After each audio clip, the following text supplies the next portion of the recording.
Grand ഫിനാലയിലേക്ക് എല്ലാ പ്രേക്ഷകർക്കും സ്വാഗതം. Yes. നാളെ 5ാം ഘട്ടം വോട്ടെടുപ്പ് നടക്കാൻ പോവുകയാണ്.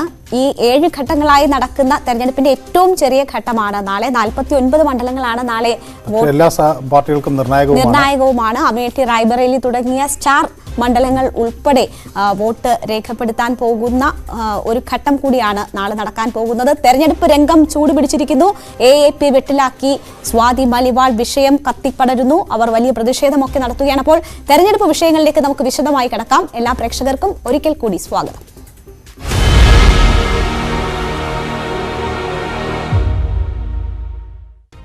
Political Grand Finale, co-presented by Berger Paints, 100 years of trust.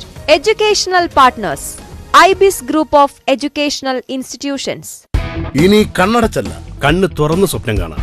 IBIS-ലൂടെ Indian Institute of Commerce, Lakshya. Join Indian Institute of Commerce, ലക്ഷ്യ. 21ാം വയസ്സിൽ life is settle. And Jain deemed to be University, Kochi. Be the change, be the future with Jain deemed to be University, Kochi.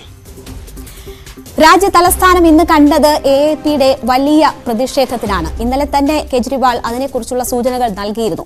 BJP ആസ്ഥാനത്തേക്ക് നടത്തിയ മാർച്ചിനിടെ നിരവധി Aam Aadmi party പ്രവർത്തകരെ Delhi police കസ്റ്റഡിയിലെടുത്തു. AAP രാജ്യസഭാ MP Swathi മലിവാളിനെ ആക്രമിച്ച കേസിൽ മുഖ്യമന്ത്രി അരവിന്ദ് കെജ്രിവാളിന്റെ PA arrest ചെയ്തതിൽ പ്രതിഷേധിച്ചാണ് ജയിൽ ഭാരോ എന്ന പേരിൽ ഇന്ന് പ്രതിഷേധം സംഘടിപ്പിച്ചത്.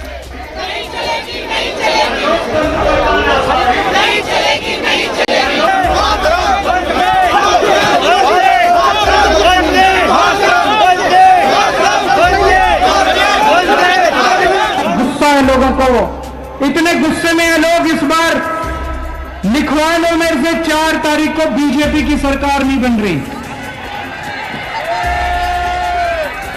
मोदी की सरकार नहीं बन रही 4 तारीख को. മദ്യനയ അഴിമതി കേസിൽ ജയിലിലായിരുന്ന കെജ്രിവാൾ ജയിലിൽ നിന്ന് പുറത്തു വരുന്നു. അതിനുശേഷം വലിയ രീതിയിൽ ആം ആദ്മിയെ തെരഞ്ഞെടുപ്പിന് തയ്യാറാക്കി മുന്നിൽ നിന്ന് നയിക്കുന്ന ഇന്ത്യ മുന്നണി വരെ മുന്നിൽ നിന്ന് നയിക്കുന്ന ഘട്ടത്തിലാണ് വലിയ തിരിച്ചടിയായി സ്വാതി മലിവാൾ വിഷയം മാറിയിരിക്കുന്നത്. ഇന്ന് പോലും ആം ആദ്മി നടത്തിയ ഈ പ്രതിഷേധം കെജ്രിവാളിന്റെ ജനപ്രീതി ഇടിച്ചിട്ടില്ല. സ്വാഭാവികമായും ഈ കെജ്രിവാൾ അറസ്റ്റിലായതും പിന്നീട് അദ്ദേഹത്തിന് ജാമ്യം ലഭിച്ചതുമൊക്കെ വലിയ ആവേശം ഇന്ത്യ മുന്നണിയിൽ ഉണ്ടാക്കിയിരുന്നെങ്കിലും പിന്നീട് വന്ന ഈ സംഭവ വികാസം അത് വലിയ തോതിൽ ആം ആദ്മി പാർട്ടിയെ തളർത്തി എന്ന് പറയാതിരിക്കാൻ നിർവാഹമില്ല. ഇതിനപ്പുറത്തേക്ക് മറ്റൊരു പ്രധാന വിഷയം കൂടി ഇവിടെ കാണേണ്ടത്, ഇവിടെ ഇന്ത്യ മുന്നണി ആദ്യത്തെ തെരഞ്ഞെടുപ്പിൻ്റെ ഒരു ഘട്ടത്തിൽ BJP 400 പാർ എന്നൊക്കെയുള്ളൊരു മുദ്രാവാക്യം ഉയർത്തിയപ്പോൾ വലിയ ഒരു ആത്മവിശ്വാസം ഇല്ലാത്തവരെ പോലെയാണ് പ്രകടമായതെങ്കിൽ പിന്നീട് ആത്മവിശ്വാസം വീണ്ടെടുക്കുന്ന ഒരു രീതി അവരുടെ നേതാക്കളുടെ ശരീരഭാഷയിലും വാക്കുകളിലും നമുക്ക് കാണാൻ കഴിയുമായിരുന്നു. പക്ഷേ വീണ്ടും ഇപ്പോഴേറ്റവും ഒടുവിലെ പൊങ്ങി വരുന്നത് ഈ സംസ്ഥാനങ്ങളിലകത്തുള്ള പ്രാദേശിക നേതൃത്വം ഇന്ത്യ മുന്നണിയിലെ സഖ്യകക്ഷികൾ തമ്മിലുള്ള ഒരു തർക്കത്തിൻ്റെ സൂചനകളാണ് നൽകുന്നത്. ഇപ്പോൾ തന്നെ നോക്കൂ, ആം ആദ്മി പാർട്ടി ഡൽഹിയിൽ വലിയ പ്രക്ഷോഭം സംഘടിപ്പിക്കുന്നു. പക്ഷേ കോൺഗ്രസിൻ്റെ പിന്തുണയില്ല. കോൺഗ്രസും ആം ആദ്മി പാർട്ടിയും ആണ് അവിടെ ഒരു പ്രധാന സഖ്യമായി ഡൽഹിയിൽ മത്സരിക്കുന്നത്. ഇത്തവണ അരവിന്ദ് കെജ്രിവാൾ അവർക്ക് സീറ്റ് നൽകി എന്നതൊക്കെ വലിയ ഒരു സന്തോഷ വാർത്തയായി ഇന്ത്യ മുന്നണി ചേരി ആഘോഷിച്ചുവെങ്കിലും ഇപ്പോൾ ഈ വിഷയം വന്നപ്പോൾ ഇന്നലെ പവൻ ഖേര വളരെ വ്യക്തമായി പറഞ്ഞു, പ്രിയങ്ക ഗാന്ധി കൃത്യമായ സൂചന നൽകിയിട്ടുണ്ട്, സ്ത്രീ വിഷയങ്ങളിൽ അത് സ്ത്രീകൾക്കൊപ്പം നിൽക്കുക എന്നതാണ്. അല്ല, ഈ വിഷയത്തിന്റെ ഒരു പ്രാധാന്യം കൂടിയല്ലേ അത് സൂചിപ്പിക്കുന്നത്. കാരണം ഇങ്ങനെ ഒരു വിഷയത്തിൽ മറിച്ചൊരു നിലപാടെടുക്കുക ഇന്ത്യ മുന്നണിയിലെ ആയാലും മറ്റേതൊരു കക്ഷികളെ സംബന്ധിച്ചും ബുദ്ധിമുട്ടുള്ള ഒരവസ്ഥയാണ്. അവിടെയാണ് കെജ്രിവാളിനും ഈ വിഷയവുമായി ബന്ധപ്പെട്ട് നിലപാടുകൾ സ്വീകരിച്ചതിൽ വീഴ്ച വന്നു എന്ന് നമുക്ക് പറയേണ്ടി വരുന്നത്. സ്വാഭാവികമായും ഇത് അവഗണിക്കേണ്ട ഒരു വിഷയമായിരുന്നു. മാത്രവുമല്ല, ഇന്ന് സംഭവിച്ച സാഹചര്യങ്ങൾ നോക്കൂ. അവിടുത്തെ CCTV ദൃശ്യങ്ങൾ ആദ്യം പുറത്തുവിട്ടത് ആം ആദ്മി പാർട്ടിയാണ്. അവരുടെ ഈ സ്വാതി മാലിവാൾ പുറത്തേക്ക് പോകുന്നതിൻ്റെ ദൃശ്യങ്ങൾ. പക്ഷേ ഇപ്പോൾ ഓഫീസിനകത്തുള്ള CCTV ദൃശ്യങ്ങൾ ഇല്ല എന്ന് പറയുന്നു. ഫോൺ ഈ വൈഭവ് ഫോൺ മുഴുവൻ ഫോർമാറ്റ് ചെയ്തതായി കണ്ടെത്തുന്നു. അപ്പോൾ ഇതൊക്കെ എന്തോ മറച്ചു വെക്കാനുണ്ട് എന്നുള്ള സൂചനകൾ വരുന്നു. മാത്രമല്ല, ഇന്ന് സ്വാതി പറയുകയാണ്, നിർഭയയ്ക്ക് വേണ്ടി പോരാടിയവരാണ്, പക്ഷേ അവർ എന്നെ ആക്രമിക്കുകയാണ് എന്ന് സ്വാതി മലിവാളിന് പറയേണ്ടി വരുന്ന ഒരു സാഹചര്യമുണ്ട്. ഈ ഒരു സ്ത്രീ വിഷയത്തിൽ അല്ലെങ്കിൽ ഒരു സ്ത്രീ പരാതിയുമായി വരുമ്പോൾ അതിൽ എന്ത് സംശയം ഉണ്ടായാലും, അതിൽ ഇനി ഫാക്ട് തന്നെ ഉണ്ടായാലും, ഈ AAP ആരോപിക്കുന്നത് പോലെ BJPയുടെ കൂടാരത്തിൽ സ്വാതി മലിവാൾ ചെന്നുപെട്ട് അവരുടെ ടൂളായി മാറുന്നു എന്നത് വസ്തുതയാണെങ്കിൽ പോലും അതിനെ സമീപിക്കേണ്ട രീതി ഇതായിരുന്നില്ല. അതിൽ കെജ്രിവാളിന് വലിയ വീഴ്ച സംഭവിച്ചു എന്ന് തന്നെ വേണം. ഓരോ ദിവസം കഴിയും തോറും പ്രശ്നം വലിയ ബുദ്ധിമുട്ടിലേക്ക് ആം ആദ്മി പാർട്ടിയെ ആകെ കൊണ്ടെത്തിക്കുന്ന സാഹചര്യമാണ്. മാത്രമല്ല അവർക്ക് സഖ്യകക്ഷികളുടെ പിന്തുണ ലഭിക്കാത്ത ഒരു സാഹചര്യമുണ്ട്. ഇപ്പൊ ഇടത് കക്ഷികൾക്കൊന്നും ഈ ഘട്ടത്തിൽ സഖ്യകക്ഷികളുടേത് മാത്രമൊന്നുമല്ല മനു, ആം ആദ്മിയിലെ തന്നെ ഒരു വിഭാഗത്തിന് ഇതിൽ എതിർപ്പുണ്ട് എന്നാണ് മനസ്സിലാകുന്നത്. സ്വാഭാവികമായും അതാണ്. മാത്രമല്ല കോൺഗ്രസ് ഇന്ന് വളരെ വീണ്ടും അവരുടെ പ്രതികരണവുമായി എത്തിയിട്ടുണ്ട്. സന്ദീപ് ദീക്ഷിത് അവിടുത്തെ പ്രാദേശിക കോൺഗ്രസ് നേതാവ് പറഞ്ഞു, ഇതൊക്കെ ആം ആദ്മി ഉണ്ടാക്കിയ നിയമങ്ങളാണ്. സ്ത്രീകൾക്കെതിരെ ശക്തമായ ആക്രമണം ഉണ്ടാകുമ്പോൾ ശക്തമായ നടപടി സ്വീകരിക്കണമെന്നുകൊണ്ടുള്ള നിയമങ്ങൾ ആം ആദ്മി ഉണ്ടാക്കിയതാണ്. ഇപ്പം അത് നടപ്പിലാക്കാൻ അവർ വൈമുഖ്യം കാണിക്കുന്നത് എന്തുകൊണ്ട് എന്ന ചോദ്യമാണ് കോൺഗ്രസിൽ ഉയരുന്നത്. മാത്രവുമല്ല ഈ സ്വാതി മാലിവാൾ നമുക്കറിയാലോ, അവർ ഒരു സാധാരണ വ്യക്തിത്വമല്ല. അവർ ഒരു സൈനിക ഉദ്യോഗസ്ഥൻ്റെ മകളാണ്. അവിടുന്ന് തൻ്റെ ബാല്യകാല പീഡനങ്ങളൊക്കെ അവർ വ്യക്തമായി പുറത്തു പറഞ്ഞിട്ടുള്ളതാണ്. പിന്നീട് വലിയ ഈ സേവന സന്നദ്ധമായി പരിവർത്തനയിൽ വന്നു ചേർന്നതാണ്. സ്ത്രീകൾക്കെതിരെയുള്ള അക്രമങ്ങളിൽ വലിയ തോതിൽ പോരാട്ടം സംഘടിപ്പിച്ചിട്ടുള്ള ആളാണ്. വനിതാ കമ്മീഷൻ അധ്യക്ഷ എന്ന നിലയിൽ അവിടെ 1,70,000 കേസുകളിൽ തീർപ്പ് കൽപ്പിക്കാൻ കഴിഞ്ഞിട്ടുള്ള വലിയ ട്രാക്ക് റെക്കോർഡ് അവർക്കുണ്ട്. അതുപോലെ അവരുടെ ഈ കുട്ടികളെ ബലാത്സംഗം ചെയ്യുന്നവർ വധശിക്ഷ ഉറപ്പാക്കണമെന്ന് ആവശ്യപ്പെട്ടുകൊണ്ടുള്ള അവരുടെ പട്ടിണി സമരം, അങ്ങനെ ഒരു വലിയ ട്രാക്ക് റെക്കോർഡുള്ള ഒരു നേതാവിൻ്റെ പ്രതികരണമാണ് ആം ആദ്മി പാർട്ടിയിൽ നിന്ന് വരുന്നത്. അപ്പോൾ സ്വാഭാവികമായും നാളിതുവരെ മറ്റ് രാഷ്ട്രീയ നേതാക്കൾക്കെതിരെ നടത്തിയിട്ടുള്ള കേസുകൾ നമുക്ക് രാഷ്ട്രീയ പ്രേരിതമാണ് എന്ന് വ്യക്തമാക്കാം. ഇവിടെ കഴിഞ്ഞ ദിവസം ഇവരുടെ മെഡിക്കൽ റിപ്പോർട്ടും പുറത്തു വന്നു. കണ്ണിന് താഴെ രക്തം കട്ടപിടിച്ചത് ഉണ്ട് എന്ന് മെഡിക്കൽ റിപ്പോർട്ട് വ്യക്തമാക്കുന്നു. കാലിൽ രക്തം കട്ടപിടിച്ചതിൻ്റെ തെളിവുണ്ട് എന്ന് മെഡിക്കൽ റിപ്പോർട്ട് വ്യക്തമാക്കുന്നു.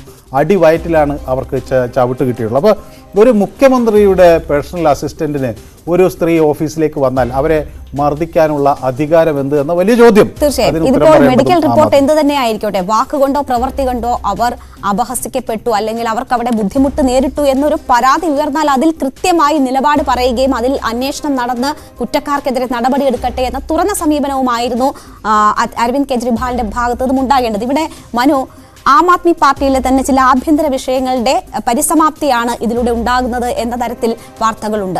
അരവിന്ദ് കെജ്രിവാൾ ജയിലിലായിരുന്നപ്പോൾ സ്വാതി മലിവാളിന്റെ ഭാഗത്ത് നിന്ന് അവർക്ക് അനുകൂലമായ അല്ലെങ്കിൽ കെജ്രിവാളിന് അനുകൂലമായ ഒരു നിലപാട് പ്രഖ്യാപനം ഉണ്ടായിട്ടില്ല എന്നത് അതിൽ വളരെ പ്രധാനപ്പെട്ടതായി ചൂണ്ടിക്കാണിക്കപ്പെടുന്നു. അവർ അന്ന് സിസ്റ്ററുടെ ആവശ്യങ്ങളുമായി ബന്ധപ്പെട്ട് US-ലായിരുന്നു എന്ന് പറയപ്പെടുന്നു.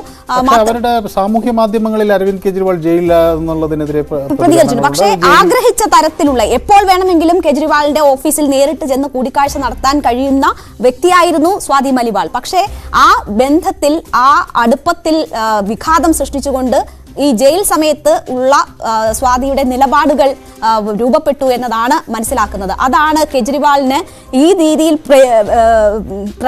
പ്രതികരിക്കാൻ ഇടയാക്കുന്നത് എന്നതുണ്ട്. അതൊക്കെ വളരെ കുട്ടികൾ തമ്മിൽ അല്ലെങ്കിൽ വളരെ കാര്യങ്ങളായിട്ടാണ് നമുക്ക് തോന്നുന്നത്. അങ്ങനെ ഒരു നിലപാട്, അങ്ങനെ ആ സമയത്തെ പ്രതികരണം അതായതുകൊണ്ട് ഇങ്ങനെ ഒരു പരാതി വരുമ്പോൾ അത് പ്രത്യേക നിർദ്ദേശം കെജ്രിവാൾ PAക്ക് കൊടുത്തിരുന്നു. ഇവരുമായിട്ടുള്ള കൂടിക്കാഴ്ചയ്ക്ക് താല്പര്യമില്ല എന്ന തരത്തിൽ നിർദ്ദേശം കൊടുത്തത് കെജ്രിവാൾ ആണ് എന്ന് തന്നെ പറയുന്നത്. അതുകൊണ്ട് തന്നെ PAയെ സംരക്ഷിക്കേണ്ടുന്ന ഉത്തരവാദിത്വം കെജ്രിവാളിന് ഉണ്ടായി പോകുന്നു എന്നൊക്കെയാണ് ആം ആദ്മി പാർട്ടിയിലെ ഉള്ളറകളിൽ നിന്ന് പുറത്തു വരുന്നത്. വലിയ രാഷ്ട്രീയ ആയുധമാക്കി ഉപയോഗിക്കുന്നു എന്ന് ഇപ്പോൾ അവരുടെ BJPയുടെ വക്താവ് ഷാസിയ ഇൽമി ഇന്ന് അവിടെ വാർത്താസമ്മേളനം നടത്തുകയും ആം ആദ്മി പാർട്ടിയെ അപരാധി പാർട്ടിയായി ആണ് ഇനി ജനങ്ങൾ കാണുക എന്ന് അവർ പറയുന്നു. മാത്രമല്ല ബംഗാളിലെ സന്ദേശ് കാലിയുടെ സമാനമായ ഒരു പേര് ഇവിടെ നൽകുന്നു. അതായത് TMCയുടെ ഷാജഹാൻ ഷെയ്ഖിനെ പോലെയാണ് ആം ആദ്മി പാർട്ടിയുടെ വൈഭവ് കുമാർ എന്നുകൂടി അവർ പറയുന്നു. അപ്പോൾ BJP വലിയ രാഷ്ട്രീയ ആയുധമാക്കി അവർക്ക് ഉപയോഗിക്കാൻ ഒരു വഴി. BJPയെ സംബന്ധിച്ച്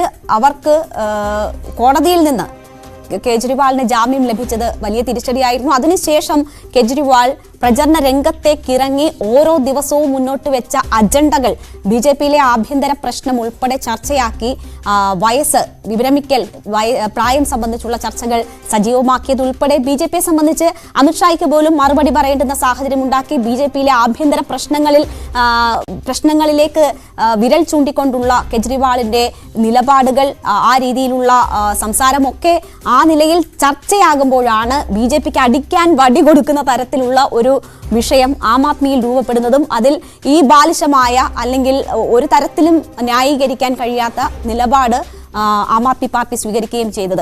ഈ ഓപ്പറേഷൻ ജാഡു BJP തുടങ്ങിയെന്നാണ് അരവിന്ദ് കെജ്രിവാളിന്റെ ഒരു ആക്ഷേപം. ജാഡു അത് ആം ആദ്മി പാർട്ടിയെ പൂർണ്ണമായി വേരോടെ പിഴുതെറിയാനുള്ള ഒരു നീക്കമാണ്. ഇപ്പം അക്കൗണ്ടുകൾ മരവിപ്പിക്കാത്തത് ജനങ്ങളെ പേടിച്ചാണ്. ഇപ്പോൾ മരവിപ്പിച്ചാൽ അത് ആം ആദ്മിക്ക് അനുകൂലമാകുമെന്ന് പേടിച്ച്. തെരഞ്ഞെടുപ്പ് കഴിഞ്ഞാൽ ഉടനെ അക്കൗണ്ട് മരവിപ്പിക്കും, ഓഫീസുകൾ പൂട്ടും, ഞങ്ങളെ തെരുവിലിറക്കുമെന്നതാണ് കെജ്രിവാൾ പറയുന്നത്. പക്ഷെ സ്വാഭാവികമായും ഇവിടെ ഒരു ചോദ്യം അതിനൊക്കെ അപ്പുറത്തേക്ക് വരുന്നത്, ഈ ആത്യന്തികമായി ഈ കോൺഗ്രസിൻ്റെ ഒരു ശത്രുവായാണ് അരവിന്ദ് കെജ്രിവാൾ രംഗത്ത് വരുന്നത്. കോൺഗ്രസ് പ്രവർത്തകരുമായി അല്ലെങ്കിൽ കോൺഗ്രസിൻ്റെ താഴെത്തട്ടിലുള്ള ആളുകളുമായി രാഷ്ട്രീയപരമായി അവർ മത്സരിച്ചാണ് അവർ അധികാരത്തിലെത്തുന്നത്. കോൺഗ്രസിനോടുള്ള വിയോജിപ്പാണ് അവരുടെ രാഷ്ട്രീയ ആയുധമായ ആദ്യഘട്ടങ്ങളിലൊക്കെ പ്രകടമായി ഉപയോഗിച്ചത്. പക്ഷേ ഇപ്പോൾ ഒരു ഇന്ത്യ മുന്നണി വന്നപ്പോൾ ഈ ചുവടുമാറ്റം അത് വോട്ടർമാർ എങ്ങനെ കണക്കാക്കും എന്നത് ഒരു വലിയ ചോദ്യമായി ഉയരുന്നു. കഴിഞ്ഞ തവണ വലിയ ഭൂരിപക്ഷത്തോടുകൂടി BJP-ക്ക് അവിടെ നിന്ന് ജയിക്കാൻ കഴിഞ്ഞു ഡൽഹിയിൽ നിന്ന്. ഇത്തവണ എന്താകും എന്നൊരു ചോദ്യം ബാക്കി വയ്ക്കുന്നു അരവിന്ദ് കെജ്രിവാൾ. ഏതായാലും അരവിന്ദ് കെജ്രിവാളിന് ചെറുതായെങ്കിലും ഒരു നേട്ടമുണ്ടാക്കാൻ കഴിഞ്ഞാൽ അത് ആം ആദ്മി പാർട്ടി എന്ന നിലയിൽ അവർക്ക് വലിയ ആവേശം നൽകും. കാരണം ഇപ്പോൾ പഞ്ചാബിൽ നിന്നും ഗോവയിലുമൊക്കെ ആം ആദ്മി പാർട്ടി അവരുടെ അടിത്തറ വിപുലമാക്കുന്ന ഒരു സാഹചര്യത്തിൽ കെജ്രിവാളിന് നിലവിൽ ഡൽഹിയിൽ എന്തെങ്കിലും മാറ്റമുണ്ടാക്കാൻ കഴിഞ്ഞാൽ, അങ്ങനെ ഒരു സാഹചര്യം നമ്മൾ തന്നെ PGF-ലെ ഇതിനു മുൻപുള്ള ദിവസങ്ങൾ ഈ വിഷയങ്ങളൊക്കെ അവലോകനം ചെയ്യുമ്പോൾ പഞ്ചാബിൽ, ഡൽഹിയിലൊക്കെ തെരഞ്ഞെടുപ്പ് നടക്കുന്നതിന് മുന്നോടിയായി കെജ്രിവാളിന് പുറത്തു വരാനും പ്രചാരണത്തിന്റെ ചുക്കാൻ പിടിക്കാനും ഒക്കെ കഴിഞ്ഞത് അനുകൂലമായ ഒരു സാഹചര്യം സൃഷ്ടിക്കും എന്ന് വിലയിരുത്തിയിരുന്നു. പക്ഷേ ഈ സംഭവത്തോടു കൂടി അതിൽ മങ്ങലേറ്റിട്ടുണ്ടോ? അതൊരു തിരിച്ചടിയായി തെരഞ്ഞെടുപ്പ് ഫലത്തിൽ തന്നെ പ്രതിഫലിക്കുന്ന തലത്തിലേക്ക് ഈ വിഷയം എത്തുന്നുണ്ടോ? അല്ല, രണ്ട് തരത്തിലാണ്. ഒരു വിഷയം ഒരു പക്ഷേ ചിലപ്പോൾ വോട്ടിംഗ് പാറ്റേണിൽ അത്ര കണ്ട് വലിയ തോതിൽ റിഫ്ലക്ട് ചെയ്യണമെന്നില്ല. സ്ത്രീ വിഷയമാണ്. സ്ത്രീ വോട്ടർമാർ കൂടുതലുള്ളതാണ്. സ്ത്രീ വോട്ടർമാർ ഏറ്റവും കൂടുതൽ അനുകൂലമായി വോട്ട് ചെയ്തത് കെജ്രിവാളിന് തന്നെയാണ്.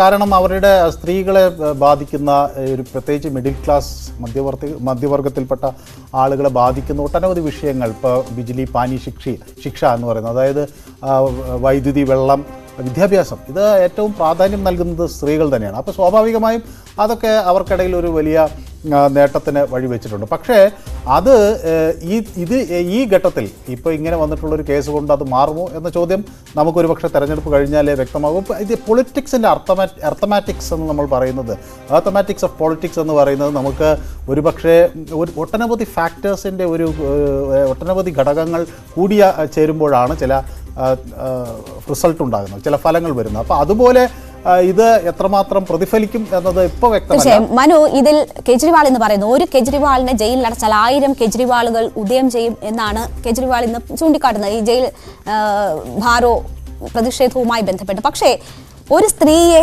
ആക്രമിച്ച വ്യക്തിക്കെതിരെ നടപടിയെടുക്കുമ്പോഴായിരുന്നോ കെജ്രിവാൾ ഇക്കാര്യങ്ങൾ പറയേണ്ടത് എന്നതാണല്ലോ പ്രധാനപ്പെട്ട കാര്യം. ഒരു വിഷയം എന്താണ്? ഒരു സ്ത്രീയെ ഒരു ഓഫീസിൽ മുഖ്യമന്ത്രിയെ കാണാനെത്തിയപ്പോൾ MP ആയിരിക്കുന്ന ആ പാർട്ടിയിലെ തന്നെ പ്രമുഖ മുഖങ്ങളിൽ ഒരാളായിട്ടിരിക്കുന്ന ഒരു വ്യക്തിയോട് മോശമായി പെരുമാറിയതാണ്. അവിടെ അതിനെതിരെ ഒരു സമരം നടത്തിയാണോ കെജ്രിവാൾ ഇങ്ങനെയുള്ള പ്രസ്താവനകൾ ഇറക്കേണ്ടത്? ഇനിയിപ്പോൾ അടുത്ത ദിവസങ്ങളിൽ എനിക്ക് തോന്നുന്നത് BJP ഇത് വലിയ രാഷ്ട്രീയ ആയുധമാക്കിയ ഒരു സാഹചര്യത്തിൽ ഈ തെളിവ് നശിപ്പിക്കലുമായി ബന്ധപ്പെട്ട് കൂടുതൽ ആളുകൾക്കെതിരെ കേസെടുത്തേക്കുമെന്ന സൂചനകൾ വരുന്നുണ്ട്. അപ്പോൾ ഈ തെളിവ് നശിപ്പിക്കാൻ ഈ സംഭവത്തിൻ്റെ ഇപ്പോൾ BJP ഈ വിഷയം രാഷ്ട്രീയമായ ആയുധമാക്കുമ്പോൾ തന്നെ പോലീസ് മുഖ്യമന്ത്രിയുടെ ഓഫീസും മറ്റും റെയ്ഡ് ചെയ്ത് തെളിവുകൾ പിടിച്ചെടുക്കാനൊക്കെ DVR-ഉം CCTV ഫൂട്ടേജുകളൊക്കെ പിടിച്ചെടുക്കാനുള്ള ശ്രമം നടക്കുന്നു, ആളുകളിൽ നിന്ന് മൊഴിയെടുക്കുന്നു, അങ്ങനെയൊക്കെയുള്ള നീക്കങ്ങൾ നടത്തുന്നുണ്ട്. അപ്പോൾ തെളിവ് നശിപ്പിക്കാൻ ഉള്ള കേസ് കൂടി ഇതിൻ്റെ ഒപ്പം വരികയാണെങ്കിൽ കൂടുതൽ ആളുകൾ പ്രതികളാകുന്ന ഒരു സാഹചര്യം ഉണ്ടാകും. അതും ആം ആദ്മി പാർട്ടിയെ കൂടുതൽ പ്രതിസന്ധിയിലാക്കും എന്ന കാര്യത്തിൽ തീർച്ചയായും എന്തെങ്കിലും ഉറപ്പുണ്ടായിരുന്നെങ്കിൽ കൃത്യമായ തെളിവുകളോടെ ജനങ്ങളെ അത് ബോധ്യപ്പെടുത്താൻ, ജനങ്ങളെയും നമ്മുടെ നീതിന്യായ സംവിധാനത്തെയും അത് ബോധ്യപ്പെടുത്താൻ ഉള്ള ശ്രമമായിരുന്നു നടക്കേണ്ടത്. അതിന് പകരം പരാതി ഉന്നയിച്ച വ്യക്തിയെ വ്യക്തിഹത്യ ചെയ്യാനും അവർക്കെതിരായ നിലപാടെടുക്കാനും മറ്റുമാണ് എന്തായാലും കെജ്രിവാൾ ഉൾപ്പെടെ അല്ലെങ്കിൽ ആം ആദ്മി പാർട്ടി ശ്രമിച്ചിരിക്കുന്നത് എന്നത് വളരെ വ്യക്തമാണ്. അത് അവർക്ക് ആ നിലയിൽ തന്നെ തിരിച്ചടിയാകുന്ന സാഹചര്യവുമാണ് നിലനിൽക്കുന്നത്. മാത്രമല്ല, ഈ അടിസ്ഥാന വിഷയങ്ങൾ കെജ്രിവാൾ ഉയർത്തിക്കൊണ്ടുവന്ന തൊഴിലില്ലായ്മ, ബേറോസ്കാരി, അല്ലെങ്കിൽ പിന്നെ അങ്ങനെയുള്ള വിഷയങ്ങൾ, വിലവർധന, മെഹങ്കായി, ഇതെല്ലാം ഒറ്റയടിക്ക് അപ്രസക്തമാക്കുന്ന രീതിയിലേക്ക് പോയി. ഇതിൽ നിന്ന് മാറി ഇനി കെജ്രിവാളിന് ഈ അജണ്ടയിലേക്ക് തിരിച്ചു വരാൻ കഴിയുമോ എന്ന ഒരു ചോദ്യമാണ് ഇനി അവർക്ക് മുന്നിൽ ഉള്ളത്. ശരി, നമുക്ക് അടുത്ത വിഷയത്തിലേക്ക് പോകാമെന്ന് തോന്നുന്നു അല്ലേ? ബംഗാളിൽ തൃണമൂൽ കോൺഗ്രസിനോടുള്ള വിയോജിപ്പ് പരസ്യമാക്കിയിരിക്കുകയാണ് കോൺഗ്രസ് അധ്യക്ഷൻ അധീർ രഞ്ജൻ ചൌധരി. മമതാ ബാനർജി കിഴക്കൻ സംസ്ഥാനങ്ങളിൽ കോൺഗ്രസിനെ തകർക്കാൻ ശ്രമിക്കുന്നു എന്നാണ് ആരോപണം. മമതയ്ക്ക് അനുകൂലമായി സംസാരിക്കാൻ തനിക്ക് കഴിയില്ലെന്ന് അധീർ രഞ്ജൻ ചൌധരി വ്യക്തമാക്കി. എന്നാൽ കോൺഗ്രസ് കേന്ദ്ര നേതൃത്വം ബംഗാൾ കോൺഗ്രസ് അധ്യക്ഷനെ തള്ളി രംഗത്തെത്തി. മമതാ ബാനർജി ഇന്ത്യ മുന്നണിയിൽ അംഗമാകണമോ എന്ന കാര്യത്തിൽ തീരുമാനമെടുക്കാൻ അധീർ രഞ്ജൻ ചൌധരിക്ക് കഴിയില്ല എന്നാണ് മല്ലികാർജുൻ ഖാർഗെ പ്രതികരിച്ചത്.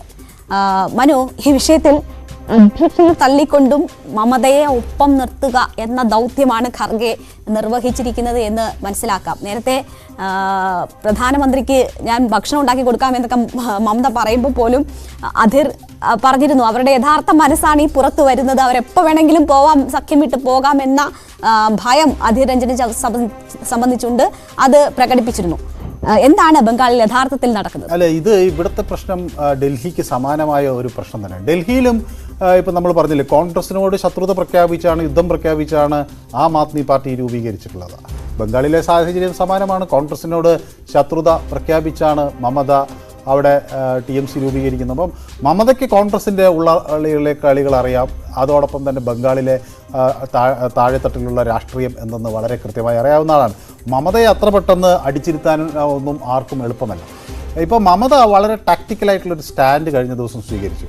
ഈ ഇന്ത്യ മുന്നണി അധികാരത്തിൽ വന്നാലും TMC അതിൽ ഭാഗവാക്കാകില്ല, പുറത്തു നിന്നുകൊണ്ടുള്ള പിന്തുണ കൊടുത്ത് സർക്കാരിനെ സഹായിക്കും എന്നൊരു നിലപാട് മാത്രമേ തങ്ങൾക്കുള്ളൂ എന്നാണ് മമതാ ബാനർജി വ്യക്തമാക്കുന്നത്. അപ്പോൾ അത് സ്വാഭാവികമായും അത് കണ്ടപ്പോൾ തന്നെ അധീർ രഞ്ജൻ ചൌധരിക്ക് ഇതിൻ്റെ പുറകിലെ രാഷ്ട്രീയം അദ്ദേഹം പറയുന്നു.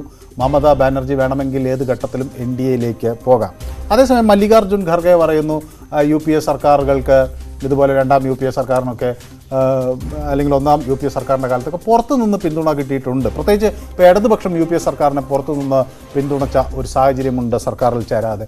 അപ്പോൾ അതൊക്കെ പോലെ മമതാ ബാനർജിക്കും പുറത്തുനിന്ന് പിന്തുണയ്ക്കുന്നതിൽ തെറ്റില്ല എന്ന ഒരു നിലപാട് ഖർഗെ സ്വീകരിക്കുന്നു. പക്ഷേ പ്രാദേശിക തലത്തിൽ ഇപ്പോൾ അധീർ രഞ്ജൻ ചൌധരി ചൂണ്ടിക്കാണിക്കുന്നതാണ്, അധീർ രഞ്ജൻ ചൌധരിയെ തന്നെ തകർക്കാനുള്ളൊരു നീക്കമാണ് മമതാ ബാനർജി നടത്തുന്നത് എന്നാണ് അദ്ദേഹത്തിൻ്റെ ഏറ്റവും സുപ്രധാനമായ ആരോപണം. ഒപ്പം തന്നെ ഈ കിഴക്കൻ സംസ്ഥാനങ്ങളിൽ പിന്നെ കോൺഗ്രസിനെ ഇല്ലായ്മ ചെയ്യാനായി TMC ഒരു നീക്കം നടത്തുന്നു എന്ന ആരോപണം.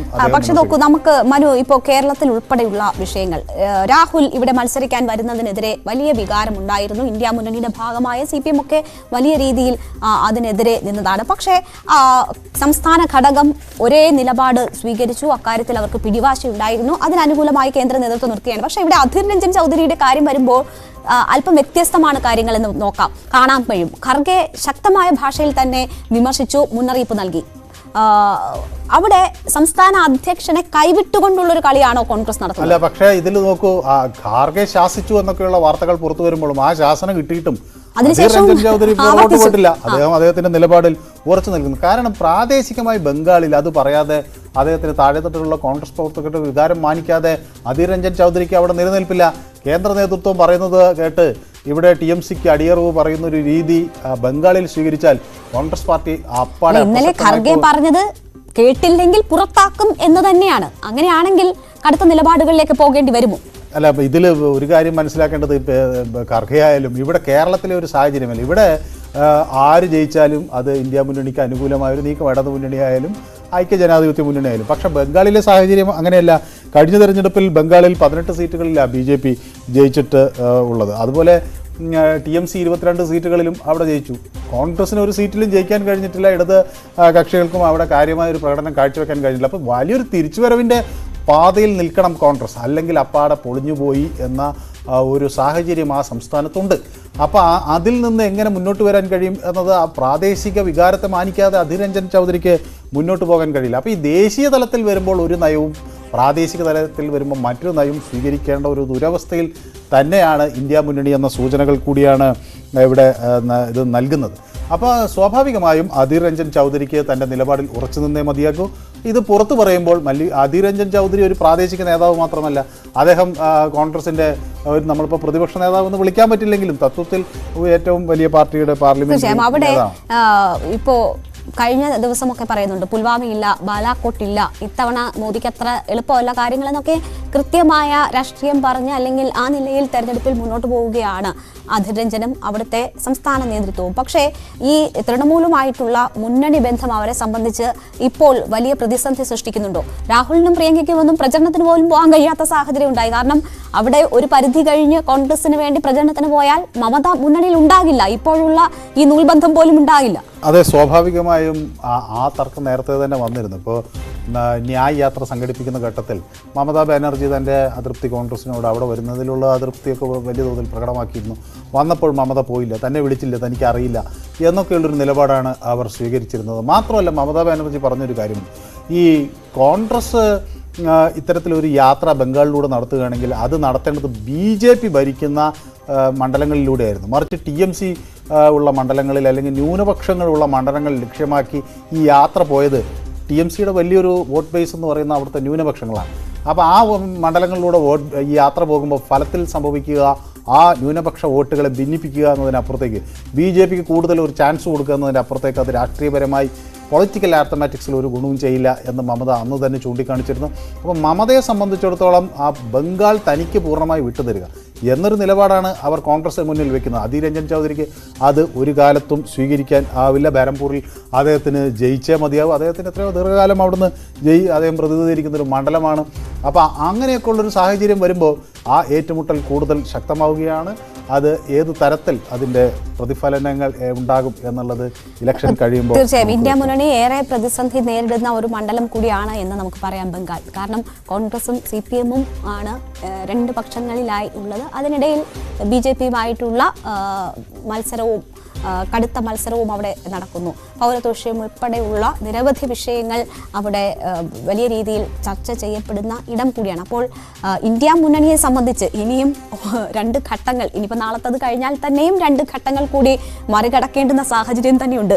ഒരു പക്ഷേ തെരഞ്ഞെടുപ്പ് ഫലത്തിലേക്ക് പോകുന്നതിന് മുൻപ് തന്നെ വലിയ പൊട്ടിത്തെറികൾ ഇനിയും വേണമെങ്കിൽ പ്രതീക്ഷിക്കാമെന്നതാണ് ഇപ്പോഴത്തെ ബംഗാളിലെ അവസ്ഥ. മാത്രമല്ല ഇപ്പോൾ പ്രധാനമന്ത്രി ബംഗാളിലൊക്കെ വളരെ ശക്തമായ ക്യാമ്പയിനുകൾ നടത്തി.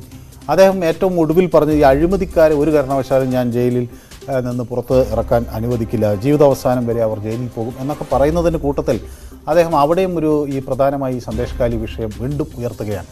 അത് സ്ത്രീകൾ അതിന് മറുപടി നൽകും, സഹോദരിമാർ ആ വിഷയത്തിന് മറുപടി നൽകും. സന്ദേശകാലിയിലെ സ്ത്രീകളുടെ സ്വഭാവശുദ്ധിയെയാണ് ഇപ്പം മമത ചോദ്യം ചെയ്യുന്നത്. അങ്ങനെയുള്ള പ്രതികരണങ്ങളാണ് അവരുടെ ഭാഗത്തുനിന്ന് വരുന്നത്. അതുകൊണ്ട് ഈ വിഷയത്തിൽ സ്ത്രീകൾ മറുപടി നൽകും എന്നൊരു കാര്യം അദ്ദേഹം പറഞ്ഞു വയ്ക്കുന്നു. മാത്രമല്ല ഈ ഷാജഹാൻ ഷെയ്ഖിനെ സംരക്ഷിക്കാൻ TMC ശ്രമം നടത്തിയതായി അദ്ദേഹം ആരോപിക്കുന്നു.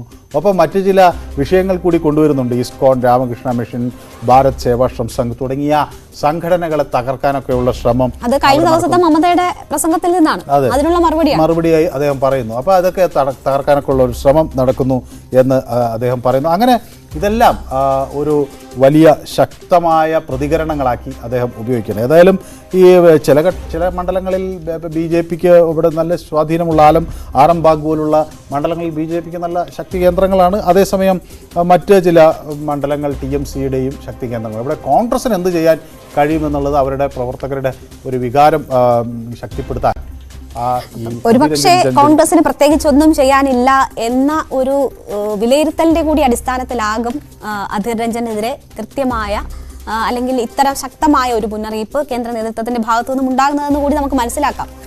അവിടെ അല്ലെങ്കിലും കോൺഗ്രസിന് അത്ര കണ്ട് പ്രതീക്ഷിക്കാൻ ഒന്നുമില്ല. ഒന്നാമത് ഈ CPM-ന്റെ അടിത്തറ വല്ലാതെ തകർന്നു പോയി ബംഗാളിൽ.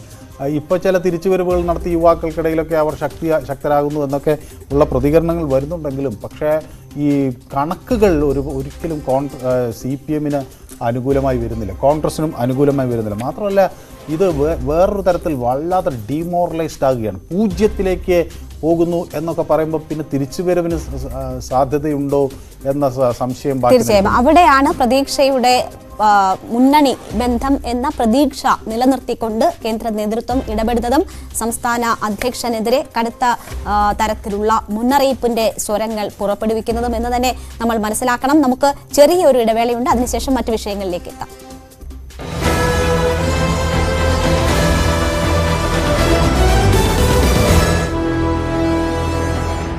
ഡൈനോസറിന്റെ മുട്ട, വേസ്റ്റ് ചാക്കുകളും ഹോട്ടൽ വേസ്റ്റുകൾ, കോഴി വേസ്റ്റുകൾ ഇതെല്ലാം ഇവിടെ രാത്രി കാലങ്ങളിൽ വണ്ടിയിൽ കൊണ്ടുവന്ന് ഈ കനാലിലിടും.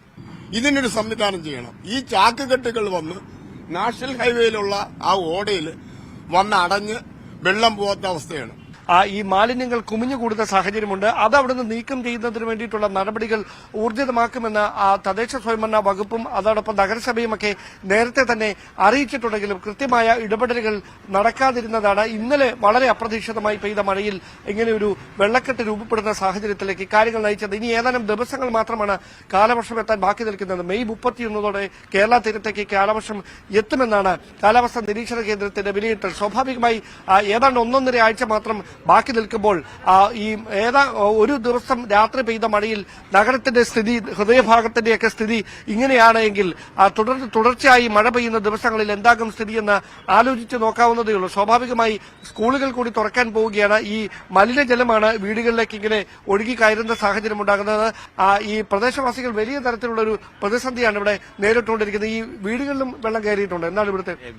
ഇവിടെ എല്ലാ വർഷവും ചെറിയൊരു മഴ പെയ്താലും ഇവിടെ അത്രയും ഭാഗങ്ങളെല്ലാം വെള്ളക്കെട്ടാണ്. ഈ വെള്ളം അത്രയും ഈ ഓടയിലാണ് പോകേണ്ടത്. ഇവിടുന്ന് പോയിട്ടാണ് മറ്റുള്ള അടുത്തങ്ങ് പോകേണ്ടത്.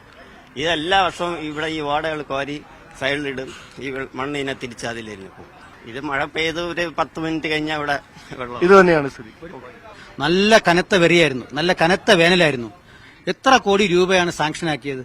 എന്നിട്ട് പോലും മഴക്കാല പൂർവ്വ ശുചീകരണ പ്രവർത്തനങ്ങൾ 1% നടന്നില്ല എന്നൊരു തെളിവാണ് ഈ കാണുന്ന എല്ലാ പ്രവർത്തനങ്ങളും.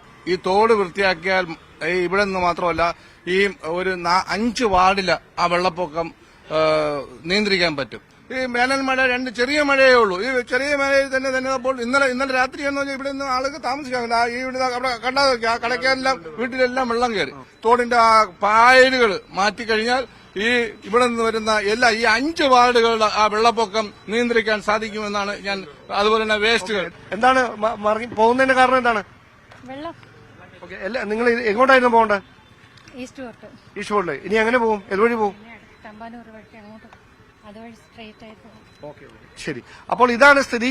ഇവിടെ ഇങ്ങനെ വെള്ളക്കെട്ടുണ്ട് എന്ന് അറിയാതെ ഇവിടേക്ക് എത്തുന്ന ഇരുചക്ര വാഹനങ്ങളിലും മറ്റും എത്തുന്ന ആളുകളുണ്ട്. അവരൊക്കെ ഇവിടെ എത്തി ഈ വെള്ളക്കെട്ടിന് മുമ്പിൽ സ്തംഭിച്ച് നിന്ന് ഇവിടെ നിന്ന് മടങ്ങി മറ്റൊരു വഴിയായി കിഴക്കേക്കോട്ടയിലേക്ക് പോകേണ്ട സ്ഥിതിയാണ്, അല്ലെ മണക്കാട് ഭാഗത്തേക്ക് പോകേണ്ട സ്ഥിതിയാണുള്ളത്.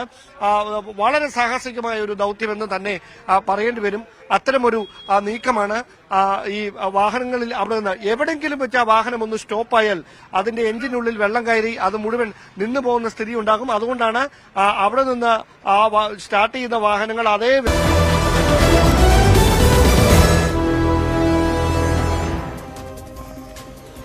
ബിജെപിയിലേക്ക് വീണ്ടും സ്വാഗതം. ബിജെപിക്ക് RSSന്റെ സഹായം വേണ്ട കാലം കഴിഞ്ഞെന്ന നദ്ദയുടെ വാക്കുകൾ തെരഞ്ഞെടുപ്പ് പ്രചാരണത്തിലും ചർച്ചാ വിഷയമാവുകയാണ്. ബിജെപി കൂടുതൽ ശക്തി പ്രാപിച്ചെന്നും RSSന്റെ സഹായമില്ലാതെ തന്നെ ഒറ്റയ്ക്ക് പ്രവർത്തിക്കാനുള്ള ശേഷി ഇന്ന് പാർട്ടിക്കുണ്ടെന്നുമാണ് ഒരു ദേശീയ മാധ്യമത്തിന് നൽകിയ അഭിമുഖത്തിൽ JP നദ്ദ പറഞ്ഞത്. പ്രധാനമായും ഈ വിഷയത്തിൽ പ്രതികരിച്ചിരിക്കുന്നത് ശിവസേന നേതാവ് ഉദ്ധവ് താക്കറെയാണ്. RSSനെ BJP നിരോധിച്ചേക്കുമോ എന്ന് താൻ ഭയപ്പെടുകയാണെന്നാണ് താക്കറെ ഈ വിഷയത്തിൽ പറഞ്ഞത്. മനു, ഇതിൽ ഇപ്പോൾ നദ്ദ പറഞ്ഞതിൽ നേരത്തെ BJPയും RSSും പറഞ്ഞതിൽ നിന്ന് വ്യത്യസ്തമായി ഒന്നുമില്ല. തെരഞ്ഞെടുപ്പിന്റെ ഈ സമയമായതുകൊണ്ട് ഇത് ചർച്ചയാകുന്നു എന്ന് മാത്രമേ ഉള്ളൂ. അല്ല, സ്വാഭാവികമായും ഇതിനൊരു വലിയ ചരിത്രമുണ്ട്. ഈ RSS എന്ന രാഷ്ട്രീയ സ്വയംസേവക് സംഘം 1925 വിജയദശമി ദിവസം രൂപീകരിക്കുമ്പോൾ തന്നെ അതിനൊരു കൃത്യമായ മറ്റ് ഇപ്പോൾ ഒരു എഴുതിത്തയ്യാറാക്കിയ ഭരണഘടന ഒന്നും ഉണ്ടായില്ലെങ്കിലും അതിനൊരു കൃത്യമായ നിലപാടുണ്ടായിരുന്നു. രാഷ്ട്രീയമായ ഒരു നീക്കം RSSന്റെ ഭാഗത്തുനിന്ന് ഉണ്ടാവില്ല. അതുകൊണ്ടാണ് നമുക്ക് അവരെ സ്വാതന്ത്ര്യ സമര കാലഘട്ടത്തിലൊന്നും അങ്ങനെ വലിയ പൊളിറ്റിക്കലായി ഒരു മൂവ്മെൻ്റായി വരുന്നത് കാണാൻ കഴിയില്ല. ഒപ്പം തന്നെ ആർക്കെങ്കിലും അങ്ങനെ മറ്റ് രാഷ്ട്രീയ താല്പര്യങ്ങളുണ്ടെങ്കിൽ അവർ മറ്റ് സംഘടനകളിലേക്ക് ഭാഗമായി പ്രവർത്തിക്കുക എന്ന നിലപാടായിരുന്നു. അങ്ങനെയാണ് ഹെഡ്ഗവാറും ഒക്കെ കോൺഗ്രസിൻ്റെ ഭാഗമായി ചില സമരങ്ങളിലൊക്കെ പങ്കെടുക്കുന്നത്. അതിനൊക്കെ അപ്പുറത്തേക്ക് ഈ ഘട്ടം പിന്നെ മാറുകയാണ്. സ്വാതന്ത്ര്യം, ഇന്ത്യക്ക് ഒരു സ്വാതന്ത്ര്യം, അതായത് ബ്രിട്ടൻ്റെ കീഴിൽ ഒരു ഭരണ സംവിധാനം എന്നൊക്കെയുള്ള സങ്കല്പം വരുന്നു. വൈകാതെ ഇന്ത്യക്ക് സ്വാതന്ത്ര്യം കിട്ടും എന്നൊക്കെയുള്ള പ്രതീക്ഷകൾ വരുമ്പോഴേക്കും ഇവിടെ രണ്ട് രാജ്യം എന്നുള്ള ഒരു സങ്കല്പം അല്ലെങ്കിൽ അങ്ങനെ ഒരു കാഴ്ചപ്പാട് ലീഗും ഒക്കെ മുന്നോട്ട് വെച്ച് തുടങ്ങിയ ഒരു ഘട്ടത്തിൽ അന്ന് ഈ സ്വാഭാവികമായും ഇന്ത്യൻ നാഷണൽ കോൺഗ്രസിൻ്റെ യോഗങ്ങളിൽ ഉയർന്നു വന്ന ഒരു വലിയ ആവശ്യം RSSനെയും അതുപോലെ മുസ്ലിം ലീഗിനെയും അവരെയും കോൺഗ്രസ് അവരിൽ നിന്ന് അകലം പാലിക്കണം, അവരുടെ കോൺഗ്രസ് പ്രവർത്തകർ അതുമായി ബന്ധപ്പെട്ട് പ്രവർത്തിക്കേണ്ടതില്ല, അതുപോലെ ആ സംഘടനയുടെ ആളുകളെ ആയി ബന്ധപ്പെട്ട് പ്രവർത്തിക്കുന്നവരെ കോൺഗ്രസിൽ ഉൾപ്പെടുത്തേണ്ടതില്ല എന്നൊക്കെയുള്ളൊരു ഇത് വരികയൊക്കെ ചെയ്തു. പിന്നീടാണ് ഈ ഗാന്ധി വധം നടക്കുന്നു. അതിനുശേഷം ചില നിബന്ധനകളോടുകൂടി RSSൻ്റെ നിരോധനം മാറ്റുന്നു. തുടർന്ന് ഇങ്ങനെ ഒരു സംഘടന രാഷ്ട്രീയപരമായി കൂടി വേണം എന്ന ആവശ്യം ചില കോണുകളിൽ നിന്ന് വരുന്നു. ശ്യാമപ്രസാദ് മുഖർജിയെ പോലുള്ളവർ നേതൃത്വം നൽകി ജനസംഘം വരുന്നു. പിന്നീടും ഈ ഇതെല്ലാം നോക്കുമ്പോൾ നമുക്ക് കാണാൻ കഴിയുന്നതെല്ലാം ജയിച്ച് ജനതാ പാർട്ടിയാകുന്നു. പിന്നീടും ജനതാ പാർട്ടിയിലും ഇത്തരം പ്രശ്നങ്ങൾ RSSനെ അംഗീകരിക്കാത്തൊരു സാഹചര്യം വരുമ്പോഴാണ് BJP എന്ന മറ്റൊരു പ്രസ്ഥാനത്തിനെ കുറിച്ചുള്ള ചർച്ചകൾ വരുന്നത്. അപ്പോൾ സ്വാഭാവികമായും RSS മുന്നോട്ട് വെച്ചിട്ടുള്ള ഒരു നിലപാട് അങ്ങനെ ഒരു രാഷ്ട്രീയപരമായ പ്രവർത്തനങ്ങളിലധികം ആകുക എന്ന വേണ്ട എന്നതായിരുന്നു. ഏതായാലും അങ്ങനെ പൊളിറ്റിക്കൽ ഔട്ട്ഫിറ്റ് എന്ന നിലയിൽ BJP ശക്തി പ്രാപിക്കുന്നു. BJPയിൽ പലപ്പോഴും അതിൻ്റെ കാര്യങ്ങൾ എല്ലാ ഘട്ടത്തിലും നിയന്ത്രിക്കുന്നു. ഇപ്പോൾ നരേന്ദ്രമോദി തന്നെ ഒരു മുഴുവൻ സമയ ആദ്യം സ്വയം സേവകനായാണ്, മുഴുവൻ സമയ പ്രവർത്തകരെ. പ്രധാനമന്ത്രിമാർ രണ്ടുപേരും പ്രചാരകരായിരുന്നു. അത് മാത്രമല്ല മനു, ഇപ്പോ മന്ത്രിസഭയിലുള്ള 7 മന്ത്രിമാരോളം പ്രചാരകന്മാരായിരുന്നു.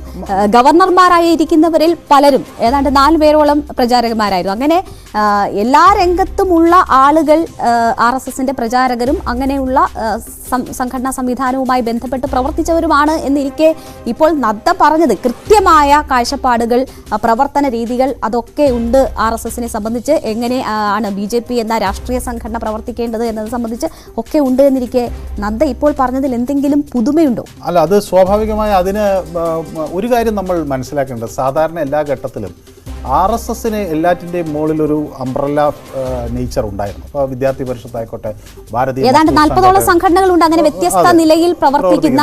അവർക്കൊക്കെ ഫുൾ ടൈമറുകൾ വരുന്നതെല്ലാം അല്ലെങ്കിൽ അവരുടെ പ്രവർത്തനങ്ങൾ നിയന്ത്രിക്കുന്ന മുഴുവൻ സമയ പ്രവർത്തകരെ എല്ലാം നൽകുന്നത് പലപ്പോഴും RSS ആണ്. RSS സ്വയംസേവകരാണ് ഈ ഇതിൻ്റെ ഭാഗമായി വരുന്നത്. അപ്പോൾ അങ്ങനെയൊക്കെ ഇപ്പോൾ BJPയിലായാലും സംഘടന മന്ത്രി എന്ന് പറഞ്ഞ് അവരുടെ സെക്രട്ടറി, ഓർഗനൈസേഷൻ സെക്രട്ടറി പലപ്പോഴും ഇപ്പോൾ ഇതിൻ്റെ മുഴുവൻ സമയ പ്രവർത്തകരായിട്ടുള്ള ആളുകളെ ആണ് എപ്പോഴും നിയമിക്കാറുള്ളത്. അപ്പോൾ നമുക്ക് ആ ഒരു സാഹചര്യം ഇപ്പോഴും തുടരുന്നുണ്ട്. എങ്കിലും ഇപ്പോൾ ഒരു ആശങ്ക പല ആളുകളിലും ഒരു ചർച്ചാ വിഷയം വരുന്നത്, നേരത്തെ RSSൻ്റെ ഒരു ഘടകം എന്ന നിലയിൽ BJP വരുന്നുവെങ്കിൽ ഇപ്പോൾ പ്രധാനമന്ത്രിയുടെ ഒരു പ്രഭാവം RSS തലവനേക്കാൾ മുകളിലേക്ക് പോയോ എന്നൊക്കെയുള്ള ആശങ്ക അല്ലെങ്കിൽ അങ്ങനെയൊക്കെ പ്രതിഷ്ഠാ ചടങ്ങിൽ ഉൾപ്പെടെ മോഹൻ ഭാഗവതിനെ വെറുതെ ഇരുത്തിക്കൊണ്ട് എല്ലാം മോദി എന്ന വ്യക്തിയിൽ കേന്ദ്രീകരിച്ചു എന്ന് തുടങ്ങി ഉള്ള പല വിമർശനങ്ങളും ചൂണ്ടിക്കാട്ടുന്നുണ്ട്. ഇത് BJPക്കും RSSനും ഇടയിലെ വലിയ പ്രശ്നമായി രൂപപ്പെട്ടു കഴിഞ്ഞിരിക്കുന്നു. ഈ ദേശീയ മാധ്യമത്തിന്റെ ഇന്റർവ്യൂവിലും ചോദിക്കുന്നത് വാജ്പേയിയുടെ കാലഘട്ടത്തിൽ നിന്ന് വ്യത്യസ്തമായിട്ട് സാഹചര്യങ്ങൾ മാറിയിട്ടുണ്ടോ എന്ന ചോദ്യത്തോടാണ് നദ്ദ ഈ പ്രതികരണം നടത്തുന്നത്. അപ്പോൾ എന്താണ് ഇതിലെ വ്യത്യാസം എന്ന് ചോദിച്ചാൽ, RSS പ്രചാരകനായിരുന്നു എങ്കിൽ പോലും പ്രധാനമന്ത്രിയായിരുന്ന കാലത്ത് എല്ലാവരാലും മറ്റൊരു വ്യക്തിത്വമായിരുന്നു വാജ്പേയിയെ സംബന്ധിച്ചുണ്ടായിരുന്നത്, അല്ലേ? അപ്പോൾ RSSന്റെ കോർ ഐഡിയോളജിയിൽ നിന്ന് വ്യത്യസ്തമായ അത് ഇത്രയധികം ഭൂരിപക്ഷത്തിലുള്ള ഭരണവുമായിരുന്നില്ല. പലപ്പോഴും വാജ്പേയിക്ക് നിലപാടെടുക്കേണ്ടുന്ന സാഹചര്യങ്ങളോ അല്ലെങ്കിൽ അത്തരം ഇതുപോലെ കോർ അജണ്ടയിലേക്ക് പോകുന്ന സാഹചര്യങ്ങൾ രാജ്യം കണ്ടിരുന്നില്ല ആ കാലഘട്ടത്തിൽ എന്നതൊരു വസ്തുതയാണ്. ഇവിടെ പക്ഷേ എന്താണോ RSS ലക്ഷ്യമിടുന്നത് അതൊക്കെ യാതൊരു സംശയത്തിനും ഇടയില്ലാതെ നടത്തുന്ന പ്രധാനമന്ത്രിയാണ് അധികാരത്തിലിരിക്കുന്നത്. അപ്പോൾ അങ്ങനെ ഒരു സംശയത്തിന്റെ പോലും ഒരു കാര്യവും ഉടലെടുക്കുന്നില്ല എന്നുള്ളതാണ് വസ്തുത. പക്ഷെ എന്തായാലും അതൊരു വലിയ ചർച്ചകൾക്ക് വഴിവെക്കും എന്ന കാര്യത്തിൽ സംശയമില്ല. സ്വാഭാവികമായും ഈ അതിൻ്റെ അല്ലെങ്കിൽ പാരന്റ് ഓർഗനൈസേഷൻ എന്ന് പറയുന്ന RSS തന്നെയാണല്ലോ. അപ്പോൾ അതിനേക്കാൾ വളരുമോ പ്രധാനമന്ത്രി, അതിനേക്കാൾ മുകളിലാണോ പ്രധാനമന്ത്രി? ഇപ്പൊ ഉദ്ധവ് പറയുന്ന അതെ അങ്ങനെ ഒരു ചോദ്യം, അത് ഒരു തരത്തിൽ നേരത്തെ നമ്മൾ കെജ്രിവാളുമായി ബന്ധപ്പെട്ടുള്ള കാര്യങ്ങൾ പറയുമ്പോൾ BJPയിൽ ഉള്ളിൽ അതൊരു ആഭ്യന്തര പ്രശ്നമാണ് എന്ന് കരുതുന്നവരുണ്ട്. അപ്പോൾ അതിലേക്കൊന്ന് ട്വിസ്റ്റ് ചെയ്ത് വിടാൻ പറ്റുമോ നദ്ദയുടെ ഈ വാക്കുകളെന്ന് ശ്രമിക്കുന്നതായിരിക്കാം അല്ലേ? സ്വാഭാവികമായും അതൊരു ചർച്ചാ വിഷയമാക്കി ഇത് എന്ന് വെച്ചാൽ ഇതിൽ പലപ്പോഴും പല ഘട്ടങ്ങളിലും RSSന്റെ ഒരു ശക്തി എന്ന് വെച്ചാൽ അവർക്ക് വളരെ ഒരു കേഡർ സംവിധാനമാണല്ലോ. അപ്പോൾ പല തരത്തിലും ഇപ്പോൾ ഒരു പ്രചരണ ഘട്ടങ്ങളിലൊക്കെ അവർക്ക് പെട്ടെന്ന് ആളുകളെ മൊബിലൈസ് ചെയ്യാനും നീക്കാനും ഒക്കെ ഉത്തരേന്ത്യയിലും കേരളത്തിലും എല്ലാം കഴിയുന്നുണ്ട്. അപ്പോൾ ആ ഒരു സാധ്യത ഇനി അത്ര കണ്ട ആവശ്യമില്ല. BJPക്കും സമാനമായ കരുത്തായി കഴിഞ്ഞു എന്നായിരിക്കാം JP നദ്ദ ഉദ്ദേശിച്ചത്.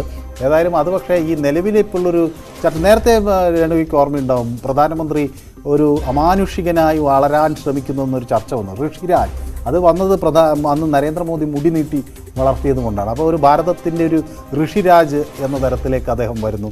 അദ്ദേഹം പലപ്പോഴും ഈ അമാനുഷികമായ കാര്യങ്ങളെക്കുറിച്ച് പറയുന്നു എന്നതൊക്കെയുള്ള ചില സംവാദങ്ങൾ വന്നു. ഇപ്പോൾ നമുക്ക് നൽകിയ അഭിമുഖത്തിലും തൻ്റെ 75-ാം വയസ്സിൽ തനിക്കിങ്ങനെ നടക്കാൻ കഴിയുന്നത് അത് അല്ലെങ്കിൽ സർവശക്തൻ തനിക്ക് എന്തോ തന്നിലൂടെ കാണാൻ ആഗ്രഹിക്കുന്നു, തന്നെ ഒരു ഉപകരണമാക്കി മാറ്റി ജനങ്ങളുടെ ഒരു പ്രവർത്തനത്തിന് വിനിയോഗിക്കുന്നു എന്നൊക്കെ അദ്ദേഹം പറയുന്നത്. എൻ്റെ ഏറ്റവും ഒടുവിൽ തൻ്റെ ദൈവം എന്ന് പറയുന്നത് ജനങ്ങൾ തന്നെയാണ് എന്ന് പറഞ്ഞ് ഭാരതീയ ജനസംഘ് രൂപീകരിക്കുന്ന കാലത്തും ഇവരുടെ ഫുൾ ടൈം പ്രചാരകരായ ഒരുപാട് പേരെ പാർട്ടിയുടെ പ്രവർത്തനങ്ങൾക്കായി വിട്ടു നൽകിയിട്ടുണ്ട് RSS സംഘടന. സ്വാഭാവികമായി അത് എല്ലാ ഘട്ടത്തിലുമുണ്ട്, ഇപ്പോഴുമുണ്ട്. നമ്മൾ ഈ തെരഞ്ഞെടുപ്പ് രംഗത്ത് ഉൾപ്പെടെ BJP നേടുന്ന നേട്ടത്തിന്റെ ഒരു വലിയ വിഭാഗം അവകാശം RSSനും അതിന്റെ പ്രവർത്തകർക്കും ഉള്ളതാണ് എന്ന് നിസ്സംശയം പറയാം. ഇവിടെ മോഹൻ ഭാഗവതിനോട് തന്നെ 2-3 വർഷങ്ങൾക്ക് മുൻപ് ഇത്തരം ഒരു ചോദ്യം അദ്ദേഹത്തിന് അഭിമുഖീകരിക്കേണ്ടി വന്നു. എന്തുകൊണ്ട് നിങ്ങളുടെ സർവ്വസന്നാഹങ്ങളും BJP എന്ന ഒരു രാഷ്ട്രീയ സംഘടനയ്ക്ക് വേണ്ടി പ്രവർത്തിക്കുന്നു എന്ന് ചോദിച്ചപ്പോൾ അദ്ദേഹം പറഞ്ഞത്, ഞങ്ങളോട് അവർ മാത്രമേ ഞങ്ങളുടെ സഹായം തേടുന്നുള്ളൂ, മറ്റാരും ഇതുവരെ അത് അഭ്യർത്ഥിച്ചു പോലും വന്നിട്ടില്ല. അങ്ങനെ വരികയാണെങ്കിൽ ആ സമയത്ത് അത് പരിശോധിക്കാമെന്നാണ് അദ്ദേഹം പറഞ്ഞത്. വിദ്യാർത്ഥി പരിഷത്തിനും അല്ലെങ്കിൽ പിന്നെ നമ്മുടെ ഭാരതീയ മസ്ദൂർ സംഘിനായാലും വനവാസി കല്യാണിനായാലും ഒക്കെ ഇത്തരത്തിലുള്ള പ്രചാരകർ ഒരുപാട് അങ്ങോട്ടും ആ അതൊക്കെ ഒരു പ്രധാന വിഷയമാക്കി പ്രവർത്തിക്കുന്ന നിരവധി ആളുകളുണ്ട്. പ്രത്യേകിച്ച് ഗോത്ര മേഖലയിലൊക്കെ RSS നടത്തിയ വലിയ പ്രവർത്തനത്തിൻ്റെ ഭാഗമായാണ് ഇപ്പോൾ ഇവർക്ക് ഈ ഒരു മുന്നേറ്റം ഉണ്ടാക്കാൻ കഴിഞ്ഞിട്ടുള്ളത്. മാത്രമല്ല ഈ പിന്നോക്ക വിഭാഗങ്ങൾക്കിടയിലൊക്കെ നമ്മൾ അറിയാതെ തന്നെ ഉള്ള ഒട്ടനവധി പ്രവർത്തനങ്ങൾ നടത്തിയിരുന്നു. ഇപ്പോൾ OBC മോർച്ചയും അതുപോലെ ന്യൂനപക്ഷ മോർച്ചയും ഒക്കെ ഇത്തരം പ്രവർത്തനങ്ങളുമായി മുന്നോട്ട് പോകുന്ന ഒരു സാഹചര്യമുണ്ട്. അതുകൊണ്ട് സ്വാഭാവികമായും അന്നത്തെ ആ ഒരു സഹായം ഇപ്പോൾ ആവശ്യമില്ല രാഷ്ട്രീയ പ്രവർത്തനത്തിന് എന്നായിരിക്കാം അദ്ദേഹം ഉദ്ദേശിച്ചത്. ഏതായാലും അത് ഈ തർക്കമുണ്ടോ എന്ന സംശയത്തിന് അതിനപ്പുറം മനു മറ്റൊരു രീതിയിൽ കൂടി നദ്ദയുടെ വാക്കുകളെ കാണുന്നുണ്ട്. കാരണം RSSുമായി അടുപ്പം ഉള്ള സംഘടന എന്നത് മറ്റൊരു തരത്തിൽ നെഗറ്റീവ് ഇമ്പാക്റ്റും ഉണ്ടാക്കും BJPയെ സംബന്ധിച്ച്. അപ്പോൾ RSSുമായുള്ള അകലം ഇപ്പോൾ തോൽവി ഭയക്കുന്ന BJP മനഃപൂർവ്വം സൃഷ്ടിക്കുന്നതാണ് എന്ന് കൂടി നിരീക്ഷിക്കുന്നവരുണ്ട്. കാരണം ഭൂരിപക്ഷ വർഗീയതയായാലും ന്യൂനപക്ഷ വർഗീയതയായാലും ഒരുപോലെ എതിർക്കപ്പെടേണ്ടതാണ് എന്ന ഒരു ചർച്ച നടക്കുമ്പോൾ അതിൽ ഒരല്പം അകലം പാലിക്കുക തെരഞ്ഞെടുപ്പ് കഴിയുമ്പോൾ വരെ എന്നതുകൂടി നദ്ദയുടെ വാക്കുകൾ ലക്ഷ്യമിടുന്നുണ്ടാകുമോ? അല്ല, സ്വാഭാവികമായും ഇപ്പോൾ വലിയ പ്രത്യേകിച്ച് കേരളത്തിലാണ് ഈ ചർച്ച നടക്കുന്നത്. വളരെ പെരിഫറലായിട്ടുള്ള ഒരു രാഷ്ട്രീയ നേതൃത്വം BJPക്ക് ആദ്യഘട്ടത്തിലുണ്ടായ ആത്മവിശ്വാസം തകർന്നു. ഇപ്പോൾ അവർ 200 സീറ്റിലേക്ക് ചുരുങ്ങുമെന്നൊക്കെ രാഹുൽ ഗാന്ധി പറയുന്നു. അരവിന്ദ് കെജ്രിവാൾ പുറത്തു വന്നതോടുകൂടി BJPക്ക് ആദ്യഘട്ടത്തിലുണ്ടായിരുന്ന മേൽക്കോയ്മ അവസാനിച്ചെന്ന്. സത്യത്തിൽ അതിൻ്റെ റിവേഴ്സാണ് സംഭവിച്ചതെന്നാണ് ഞാൻ വിചാരിക്കുന്നത്. മറ്റാളുകൾക്ക് വിയോജിക്കാം. കാരണം ആദ്യഘട്ടത്തിൽ ഒട്ടും ആത്മവിശ്വാസമില്ലാതെയാണ് ഇന്ത്യ മുന്നണി ഈ തെരഞ്ഞെടുപ്പ് പ്രചരണത്തിന് വന്നത് എന്നതാണ് അതിലെ ഒരു ഘടകമെന്നാണ് ഞാൻ കണക്കാക്കുന്നത്. ഇപ്പോൾ ഒരു തെരഞ്ഞെടുപ്പിൻ്റെ മധ്യത്തിലെത്തി നിൽക്കുമ്പോൾ കുറേ കൂടി ആത്മവിശ്വാസം ആർജിക്കാൻ അവർക്ക് കഴിഞ്ഞിട്ടുണ്ട്. വിചാരിച്ചത്ര വലിയ പൊട്ടിത്തെറികളൊന്നും ഇന്ത്യ മുന്നണിയിൽ ഉണ്ടായിട്ടില്ല. അതുകൊണ്ടായിരിക്കാം അവരിലൊരു വലിയ ആത്മവിശ്വാസം ഉള്ളത്. പക്ഷേ എവിടെയെങ്കിലും BJP തോൽവിയെ ഭയക്കുന്നു എന്ന ഒരു സംശയം എനിക്ക് തോന്നുന്നില്ല BJPയിൽ ആർക്കും ഉണ്ടെന്ന്. പക്ഷേ എല്ലായിടത്തും ജയിക്കുമ്പോഴും അതിന് മുകളിലേക്കൊരു ടാർഗറ്റ് വെച്ച് അത് ഒരു തെരഞ്ഞെടുപ്പ് ആകുമ്പോൾ അതിനെ വളരെ ലാഘവത്തോടെ കാണാതെ അതൊരു RSS തന്ത്രം തന്നെയാണ്. അത് പ്രധാനമന്ത്രിക്ക് RSSൽ നിന്ന് കിട്ടിയ ഒരു രീതിയായിരിക്കാം. വിജയിക്കുമെന്ന് കൃത്യമായി ഉറപ്പുള്ള സ്ഥലത്ത് പോലും ആ കാര്യങ്ങളിൽ ഒരു വീഴ്ച വരുത്താതെ പ്രചരണമായാലും അതിൻ്റെ കാര്യപരിപാടികളായാലും സംഘടനാ സംവിധാനത്തെ മുഴുവൻ ഉണർത്താനും അതിന്റെ പൂർണ്ണശേഷിയിലേക്ക് കൊണ്ടുവരാനും നടത്തുന്നതാണോ ഈ ഒരു പരുങ്ങൽ അല്ലെങ്കിൽ ഒരു ആത്മവിശ്വാസക്കുറവ് എന്നതാണ് മനു സൂചിപ്പിക്കുന്നത്. ഇവിടെ ആത്മവിശ്വാസക്കുറവ് ഞാൻ ഒരിടത്തും പറഞ്ഞിട്ടില്ല. തികഞ്ഞ ആത്മവിശ്വാസത്തിലാണ്. പക്ഷേ കാണുന്നില്ല. തുടങ്ങിയവർക്ക് വർഗീയത പറയേണ്ടി വരുന്നു എന്നത് ആത്മവിശ്വാസക്കുറവായിട്ടാണല്ലോ കാണുന്നത്. ഒരു തന്ത്രമായിരിക്കും. ഇപ്പോൾ വാരണാസിയിൽ പ്രധാനമന്ത്രി തോൽക്കുമെന്ന് ആരെങ്കിലും വിശ്വസിക്കുന്നുണ്ട്? പക്ഷെ അവിടെയും പ്രവർത്തനം വളരെ സജീവമായി നടക്കുന്നുണ്ട്. അവിടെയും നോക്കൂ, ന്യൂനപക്ഷങ്ങളിൽ നിന്ന് പരമാവധി വോട്ട് കിട്ടാനുള്ള തന്ത്രങ്ങൾ എന്ന് ആരായുന്നു. 5 ലക്ഷം വോട്ട് ഭൂരിപക്ഷം എന്ന ഒരു ലക്ഷ്യമിട്ടുകൊണ്ടാണ് അവിടെ ആ നിലയിൽ ശക്തി പ്രകടനം നടക്കുന്നത്. ഇവിടെ ഈ വിഷയത്തിൽ ഏറ്റവും കടുത്ത പ്രതികരണം ഉണ്ടായിരിക്കുന്നത് ഉദ്ധവ് താക്കറെയുടെ ഭാഗത്തു നിന്നാണ്. എന്നെ മോദി മഹാരാഷ്ട്രയിൽ വന്ന് വിളിച്ചത് വ്യാജ ശിവസേന നേതാവ് എന്നാണ്. വ്യാജ ശിവസേനയെ അതെ നയിക്കുന്ന നേതാവ് എന്നാണ്. അപ്പോൾ RSSനെ ഇനി മോദി അങ്ങനെ തന്നെ പറയുമോ എന്ന സംശയമാണ്. അവരെ വേണമെങ്കിൽ നിരോധിച്ചേക്കും എന്ന സംശയം പോലും ഉദ്ധവ് മുന്നോട്ട് വെക്കുന്നുണ്ട്. പക്ഷേ നമ്മൾ ഇതിലൊക്കെ അപ്പുറത്തേക്ക് മനസ്സിലാക്കേണ്ടത് ഇതൊക്കെ ഒരു പ്രാദേശികമായ ചില നേട്ടങ്ങൾ ഉണ്ടാക്കാൻ കഴിയുമെന്നതിൻ്റെ അപ്പുറത്തേക്ക് ഒരു ദേശീയ പെർസ്പെക്റ്റീവിൽ ഒരു നേതൃത്വമില്ല എന്നതാണ്. നേതാവിനൊന്നും ഇത് പറയാൻ കഴിയുന്നില്ല എന്നുള്ളതാണ് അവിടുത്തെ ഒരു പ്രശ്നം. ഇപ്പൊ ഇനി തെരഞ്ഞെടുപ്പ് മാത്രമല്ല എനിക്ക് തോന്നുന്നു ഉദ്ധവ് താക്കറെ ഈ RSS എങ്ങനെയാണോ BJPക്ക് അതിന്റെ ഒരു ഭാഗമായി ഈ BJP എന്ന രാഷ്ട്രീയ പ്രസ്ഥാനത്തെ ഈ നിലയിൽ അധികാരത്തിലെത്തിക്കുന്നതിൽ ഒരു പ്രധാന ഭാഗമായിരുന്നു. അന്ന് മുതൽ തന്നെ അവരെ ഉൾക്കൊള്ളുന്ന ശിവസേന എന്ന പാർട്ടിയെ മോദി തള്ളിക്കളഞ്ഞതിനുള്ള വികാരം കൂടിയാണ് പ്രകടിപ്പിച്ചത്. അല്ല, അത് ഈ BJPയെ പറ്റി അവരുടെ വിമർശകർ പറയുന്നത് അവര് ആരെങ്കിലുമായി സഖ്യം ആകുമ്പോൾ കുറച്ച് കഴിയുമ്പോൾ സ്വാഭാവികമായി ആ പാർട്ടി BJPയുടെ ഒരു ഘടകമായി മാറുന്ന ഒരു രീതിയുണ്ടെന്നാണ്. അതിപ്പോൾ ഈ ശിവസേനയെ സംബന്ധിച്ചിടത്തോളവും അങ്ങനെ ഒരു സാഹചര്യം ഉണ്ടായി എന്ന് പറയാതിരിക്കാനാവില്ല. പക്ഷേ ഇനി നമ്മളിപ്പോൾ ഈ ആത്മവിശ്വാസം കുറഞ്ഞു എന്ന് പറയുമ്പോൾ തന്നെയും ഇനി വരാനിരിക്കുന്ന തെരഞ്ഞെടുപ്പുകൾ എവിടെയാണ് നടക്കുന്നത്? മഹാരാഷ്ട്രയിലെ ധൂളെ മണ്ഡലത്തിലോ ദിൻഡോറിലോ അവിടെയൊക്കെ BJPയുടെ ശക്തി കോട്ടകളാണ്. ഉത്തർപ്രദേശിലെ ലക്നൗ എന്ന് പറഞ്ഞാൽ നമുക്കറിയാവുന്ന ഒരു മണ്ഡലമാണല്ലോ. അവിടെ BJPയുടെ ശക്തി കോട്ടയാണ്. ജാർഖണ്ഡിലെ ഹസാരിബാഗ്, ബീഹാറിലെ മധുബനി, അതൊക്കെ എന്താ BJPയുടെ ശക്തി കേന്ദ്രം. ഇപ്പോൾ ബംഗാളിൽ ചില ശക്തി കേന്ദ്രം ഹൗറയോ സോറാംപൂരോ ഉലംബേരിയോ ഒക്കെ TMCയുടെ ശക്തി കേന്ദ്രങ്ങൾ ആയിരിക്കാം. എന്നാൽ ഇത് പൊതുവെ ഇപ്പോൾ മുംബൈയിലൊക്കെ BJPയുടെ ശക്തി കേന്ദ്രം ശിവസേന ഒക്കെ വരുമ്പോൾ അത് BJPക്ക് അനുകൂലമായി വരുന്നൊരു സാഹചര്യമാണ് അവിടെ ഉണ്ടെന്നാണ് ഞാൻ മനസ്സിലാക്കുന്നത്. ശരി, എന്തായാലും നമുക്ക് അടുത്ത വിഷയത്തിലേക്ക് കൂടി വരണം. അതിനു മുൻപ് ചെറിയൊരു ഇടവേള കൂടി.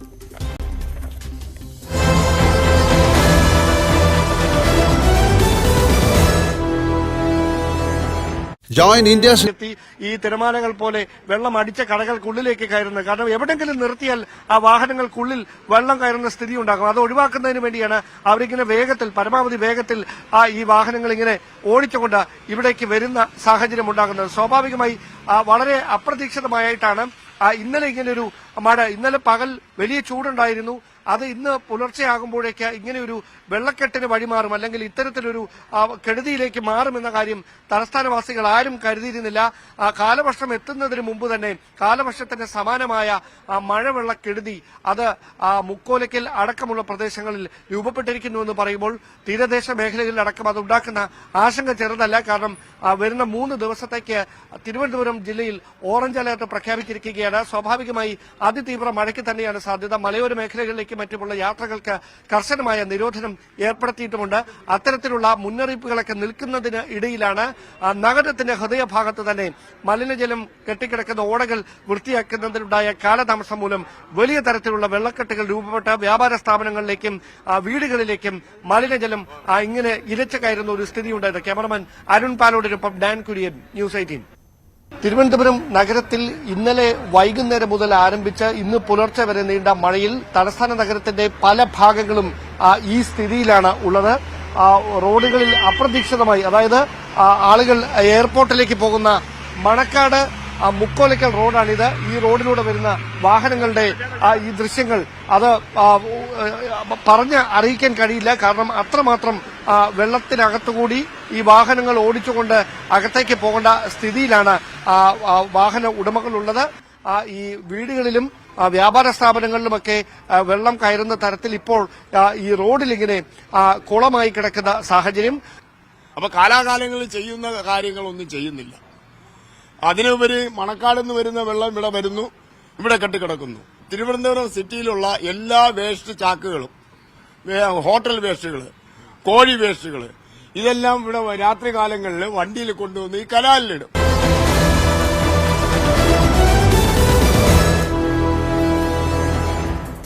പൊളിറ്റിക്കൽ ഗ്രാൻഡ് ഫിനാലയിലേക്ക് വീണ്ടും സ്വാഗതം. ലോക്സഭാ തെരഞ്ഞെടുപ്പിന്റെ 5ാം ഘട്ട വോട്ടെടുപ്പ് നാളെ നടക്കാനിരിക്കുകയാണ്. 6 സംസ്ഥാനങ്ങളിലെയും 2 കേന്ദ്രഭരണ പ്രദേശങ്ങളിലെയും 49 മണ്ഡലങ്ങളിലാണ് നാളെ വോട്ടെടുപ്പ് നടക്കുക. 14 മണ്ഡലങ്ങളിൽ തെരഞ്ഞെടുപ്പ് നടക്കുന്ന യുപിയും 13 മണ്ഡലങ്ങളിൽ തെരഞ്ഞെടുപ്പ് നടക്കുന്ന മഹാരാഷ്ട്രയുമാണ് 5ാം ഘട്ടത്തിൽ വോട്ടെടുപ്പ് നടക്കുന്ന പ്രധാന സംസ്ഥാനങ്ങൾ. 695 സ്ഥാനാർത്ഥികളാണ് ജനവിധി തേടുന്നത്. ഉത്തർപ്രദേശിലെ അമേഠിയും റായ്ബറേലിയുമാണ് 5ാം ഘട്ട വോട്ടെടുപ്പിലെ ശ്രദ്ധേയ മണ്ഡലങ്ങൾ. റായ്ബറേലിയിൽ രാഹുൽ ഗാന്ധിയും ദിനേശ് പ്രതാപ് സിംഗും തമ്മിലാണ് പ്രധാന മത്സരം. അമേഠിയിൽ സ്മൃതി ഇറാനിയും കിഷോരി ലാൽ ശർമ്മയും തമ്മിലും പോരാട്ടം നടക്കും. രാജ്നാഥ് സിംഗ് മത്സരിക്കുന്ന ലക്നൌവും പീയൂഷ് ഗോയൽ മത്സരിക്കുന്ന മുംബൈ നോർത്തും ചിരാഗ് പാസ്വാന്റെ ഹാജിപൂരും ഒമർ അബ്ദുള്ളയുടെ ബരാമുള്ളയും 5ാം ഘട്ടത്തിൽ ശ്രദ്ധേയ മത്സരങ്ങൾ നടക്കുന്ന ഇടങ്ങളാണ്. 5ാം ഘട്ടത്തുമായി ബന്ധമില്ല. 6ാം ഘട്ടത്തിൽ വോട്ടെടുപ്പ് നടക്കുന്ന പ്രയാഗ്രാജിൽ ഇന്നൊരു അനിഷ്ട സംഭവം ഉണ്ടായി. അവിടെ അഖിലേഷ് യാദവും രാഹുൽ ഗാന്ധിയും ഒക്കെ പ്രചാരണ യോഗത്തിൽ പങ്കെടുക്കാനെത്തി. പക്ഷേ ആവേശം അതിരുവിട്ടതോടുകൂടി അവർക്ക് അവിടുന്ന് മടങ്ങേണ്ടുന്ന സാഹചര്യമാണ് ഉണ്ടായത്. ആളുകൾ വലിയ രീതിയിലുള്ള തിക്കും തിരക്കും ഉണ്ടാക്കിയതാണ് പ്രശ്നത്തിന് ഇടയാക്കിയത്. പലകുറി നേതാക്കൾ ആവർത്തിച്ച് ശാന്തരാകാൻ ആവശ്യപ്പെട്ടിട്ടും അവർ അടങ്ങിയില്ല. തുടർന്ന് അവർക്ക് സംസാരിക്കാനാകാതെ പ്രചാരണ യോഗത്തിൽ നിന്നും പിന്മാറേണ്ടുന്ന സാഹചര്യമാണ് ഉണ്ടായത്. അതിനുശേഷം മറ്റൊരിടത്ത്, ഉത്തർപ്രദേശിലെ തന്നെ മറ്റൊരിടത്ത് അഖിലേഷും രാഹുലും എത്തിയെങ്കിലും അവിടെയും ഇതുപോലെ പ്രവർത്തകർ ആവേശഭരിതരായി തിക്കും തിരക്കും ഉണ്ടാക്കി. പക്ഷേ അവിടെ സുരക്ഷാ ഉദ്യോഗസ്ഥർ അത് നിയന്ത്രിക്കുകയും പരിപാടി സുഗമമായി നടക്കുകയും ചെയ്തു. ഇത് ഒരു പോലീസിന്റെ ഒരു സുരക്ഷാ വീഴ്ച എന്ന് വേണമെങ്കിൽ നമുക്കിത് പറയാം. കാരണം കാര്യമായ ഒരു ഉദ്യോഗസ്ഥ സംവിധാനം നമുക്ക് അവിടെ കാണാൻ കഴിയുന്നില്ല. പ്രവർത്തകരെല്ലാം വേദിയിലേക്ക് ഇടിച്ചു കയറാനും ഒക്കെ ശ്രമിക്കുന്ന സംഭവങ്ങളൊക്കെ ഉണ്ടായി എന്നൊക്കെ ഒരു ആരോപണം വരുന്നു. ഏതായാലും ഈ പാടില്ല എന്ന് പറഞ്ഞ ഈ സ്ഥലത്ത് ഇത് വരുന്നത് ഫുൽപൂർ കോൺസ്റ്റിറ്റ്യുവൻസിയുടെ കീഴിലാണ്. അവിടെ BJPക്ക് വളരെ ശക്തമായിട്ടുള്ള ഒരു മണ്ഡലമാണ്. അവിടെയാണ് ഇപ്പോൾ ഈ വലിയൊരു ശക്തി കാണുന്നത് എന്നത് ഒരുപക്ഷെ BJP ഒന്ന് ഗൗരവത്തോടു കൂടി എടുക്കേണ്ടതായിരിക്കാം. കാരണം അവിടെ ഈ കേസരി ദേവി പട്ടേൽ എന്ന ഒരു വനിതാ OBC ഇത്രയധികം മനു പറഞ്ഞു വന്നു തുടങ്ങി. ഇത്രയധികം ആവേശം പ്രവർത്തകരുടെ ഭാഗത്തു നിന്ന് ഉണ്ടാകുന്ന അവർ അത്രയും പ്രതീക്ഷ അർപ്പിക്കുന്നത് കൊണ്ടുകൂടിയാകാം. കാരണം കഴിഞ്ഞ വർഷം അവർ 1,71,000 വോട്ടുകൾക്കാണ് 71,960 1,72,000 വോട്ടുകൾക്കാണ് ഈ കേസരി ദേവി പട്ടേൽ അവിടെ നിന്ന് അവർ ജയിച്ചു വന്നിട്ടുള്ളത്. അപ്പോൾ അവിടെ BJP സംബന്ധിച്ചിടത്തോളം BJPയുടെ ഒരു വലിയ കേന്ദ്രമായിരുന്നു. നമ്മുടെ പഴയ ഇപ്പോഴത്തെ ഉപമുഖ്യമന്ത്രി നമ്മുടെ കേശവ് പ്രസാദ് മൗര്യയൊക്കെ അവിടെ നിന്നുള്ള BJP നേതാക്കളാണ്. അപ്പോൾ അവരുടെയൊക്കെ ഒരു മണ്ഡലത്തിലാണ് കേശവ് പ്രസാദ് മൗര്യ അവിടെ ജയിക്കുകയും ചെയ്തിട്ടുണ്ട്. ഇപ്പോൾ അദ്ദേഹം ഈ നിയമസഭയിലേക്ക് വരികയും ചെയ്തു. അപ്പോൾ അവിടെ ഇങ്ങനെയൊരു ശക്തി വരുന്നു എന്നത് അവരൊന്ന് ഗൗരവത്തോടെ കാണണം. രണ്ടാമത്തേത് അലഹബാദിലാണ്. അലഹബാദും മണ്ഡലത്തിലാണ് ഈ മുംഗേരി രണ്ടാമത് രാഹുൽ ഗാന്ധിയും ഇവരും പോയത്. അവിടെയും ഈ സമാനമായ തിരക്കുണ്ടായി എന്നതും BJP ഒരല്പം ഗൗരവത്തോടെ കാണേണ്ടതാണ്. കാരണം അതും BJPയുടെ ഒരു വലിയ ശക്തി കേന്ദ്രമാണ്. നമ്മുടെ പഴയ കോൺഗ്രസ് നേതാവായ റീത ബഹുഗുണ ജോഷിയാണ് അവിടെ നിന്ന് മത്സരിക്കുന്നത്. എങ്കിലും അത് നമ്മുടെ പഴയ മുരളി മനോഹർ ജോഷിയുടെയൊക്കെ ഒരു മണ്ഡലമാണ് അലഹബാദ്. അതുകൊണ്ട് BJPയുടെ ഒരു എക്കാലത്തെയും ശക്തി കേന്ദ്രം എന്ന് പറയാവുന്നൊരു മണ്ഡലത്തിൽ നമുക്ക് ഇപ്പോൾ എന്ത് സാഹചര്യം എന്നത് മനു തന്നെ സൂചിപ്പിച്ചു നേരത്തെ. UP എത്രമാത്രം വലിയ ശക്തി കേന്ദ്രമാണ് BJPയുടേതെന്ന് നമുക്കറിയാം. രാമക്ഷേത്രം ഉൾപ്പെടെയുള്ള വിഷയങ്ങളുടെ ഏറ്റവും വലിയ ഇമ്പാക്റ്റ് ഉണ്ടാകുമെന്ന് പ്രതീക്ഷിക്കുന്ന ഇടം കൂടിയാണ് UP. അവിടെയാണ് അഖിലേഷിനെയും രാഹുലിനെയും കാണാൻ ഈ പ്രവർത്തകർ ഇങ്ങനെ തിക്കും തിരക്കും നടത്തുന്നത്. പ്രവർത്തകർ മാത്രമല്ല, സാധാരണക്കാർ ഉൾപ്പെടെയുള്ളവർ ഉണ്ട് എന്ന് നമുക്ക് ആ ദൃശ്യങ്ങളിൽ നിന്ന് മനസ്സിലാകും. നമ്മൾ കോൺഗ്രസ് നേതാക്കന്മാരോടൊക്കെ എപ്പോഴും സംസാരിക്കുമ്പോൾ അവർ പറയുന്നത് ഈ ഭാരത് ജോഡോ യാത്ര ഉണ്ടാക്കിയ ഒരു ഇമ്പാക്റ്റിനെ കുറിച്ച് അവർ പറയുന്നുണ്ട്. അവർ നേരിട്ട് കണ്ടതിനെ കുറിച്ച്, കാര്യങ്ങളെ കുറിച്ച് പറയുന്നുണ്ട്. ജനങ്ങളിൽ രാഹുൽ ഉണ്ടാക്കിയ ഒരു ഇമ്പാക്റ്റിനെ കുറിച്ച്. രാഹുലിന്റെ ഇമ്പാക്ട് ആണോ അതോ അഖിലേഷിന്റെ ഇമ്പാക്ട് ആണോ എന്നുള്ളൊരു ചോദ്യം അവിടെ വെച്ചിട്ടുണ്ട്. നോർത്ത് ഇന്ത്യയിലെ ഗ്രൗണ്ട് റിയാലിറ്റി എന്താണ്, അല്ലെങ്കിൽ അങ്ങനെയൊക്കെയുള്ള ഇടങ്ങളിലെ ഗ്രൗണ്ട് റിയാലിറ്റി എന്താണ് എന്നത് ഒരു പക്ഷേ തെരഞ്ഞെടുപ്പ് ഫലം വന്നതിന് ശേഷമേ നമുക്ക് മനസ്സിലാകുള്ളൂ. അല്ല, പക്ഷേ അവിടെ ഉണ്ടെങ്കിൽ തന്നെ അത് കോൺഗ്രസിന് ഉത്തർപ്രദേശിൽ നമുക്കറിയാം 4% വോട്ടാറ്റേ അവർക്കുള്ളൂ. അവിടെ സമാജ്വാദി പാർട്ടിക്കും പിന്നെ മായാവതിക്കും ഒക്കെ കുറേ അവിടെ ബലമുണ്ട്. അപ്പോൾ അഖിലേഷ് യാദവിന് നമുക്ക് അറിയാം. അഖിലേഷ് യാദവ് ഒരു അടുത്ത അദ്ദേഹം വന്ന സമയത്ത് അദ്ദേഹത്തിൻ്റെ അച്ഛൻ്റെ അതേ മുഖപ്രകൃതിയും ഒക്കെ ഉള്ളതുകൊണ്ട് മുലായം സിംഗ് യാദവിന് ഒക്കെ ഉണ്ടായിരുന്ന ഒരു ജനപ്രീതി അഖിലേഷ് യാദവിനും ഉണ്ട്. അപ്പോൾ അത് അവരുടെ പ്രവർത്തകർക്കിടയിൽ വളരെ ശക്തമായിട്ടുണ്ട്. അതായിരിക്കാം അവിടെ പ്രതികരിച്ചത്. കോൺഗ്രസിന് ഉത്തർപ്രദേശിൽ ആകെ കഴിഞ്ഞ തവണ ഒരിടത്ത് മാത്രമേ ജയിക്കാൻ കഴിഞ്ഞിട്ടുള്ളൂ. അത് റായ്ബറേലിയാണ്. ഇത്തവണ ദിനേശ് പ്രതാപ് സിംഗ് വലിയ പ്രതീക്ഷയിലാണ്. എന്തായാലും റായ്ബറേലിയിൽ രാഹുൽ ജയിക്കും എന്ന് നമുക്ക് ഏറെക്കുറെ ഉറപ്പിക്കാം. ശരി, എന്തായാലും നാളെ വോട്ടെടുപ്പ് നടക്കുന്ന ഒരു പ്രധാന സംസ്ഥാനം ബീഹാറാണ്. 5 മണ്ഡലങ്ങളിലേക്കാണ് ബീഹാറിൽ വോട്ടെടുപ്പ് നടക്കുന്നത്. ബീഹാറാണ് ഇന്ന് PGF പരിശോധിക്കുന്ന സംസ്ഥാനം. ബീഹാറിലെ രാഷ്ട്രീയ കാലാവസ്ഥ എന്താണ് എന്ന് നോക്കാം.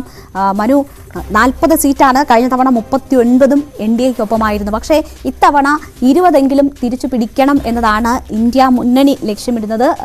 തേജസ്വി യാദവ് ഉൾപ്പെടെയുള്ളവർ വലിയ ആത്മവിശ്വാസം ഇക്കാര്യത്തിൽ പ്രകടിപ്പിക്കുകയാണ്. മഹാരാഷ്ട്രയ്ക്ക് പിന്നാലെ ഇന്ത്യ മുന്നണി ആ ജില്ലയിൽ പ്രതീക്ഷ കൈവെക്കുന്ന ബീഹാറിൽ അത്ഭുതങ്ങൾ ഉണ്ടാകാൻ സാധ്യതയുണ്ടോ? അല്ല, ബീഹാറിൽ BJPക്കുള്ള ഒരു പ്രധാന നേട്ടം അവിടെ ഒരു എഫക്റ്റീവായ ഒരു ഓർഗനൈസേഷൻ സ്ട്രാറ്റജി കൊണ്ടുവരാൻ BJP കഴിഞ്ഞത്, മുന്നണി സംവിധാനം അവിടെ നിലനിർത്താൻ കഴിഞ്ഞു എന്നതും മാത്രമല്ല പ്രചരണത്തിൽ വലിയ തോതിൽ മുന്നോട്ട് പോകാൻ കഴിഞ്ഞു എന്നതും ബീഹാറിനെ സംബന്ധിച്ചിടത്തോളം BJPക്ക് വലിയ പ്രതീക്ഷ നൽകുന്ന ഒരു സംഭവമാണ്.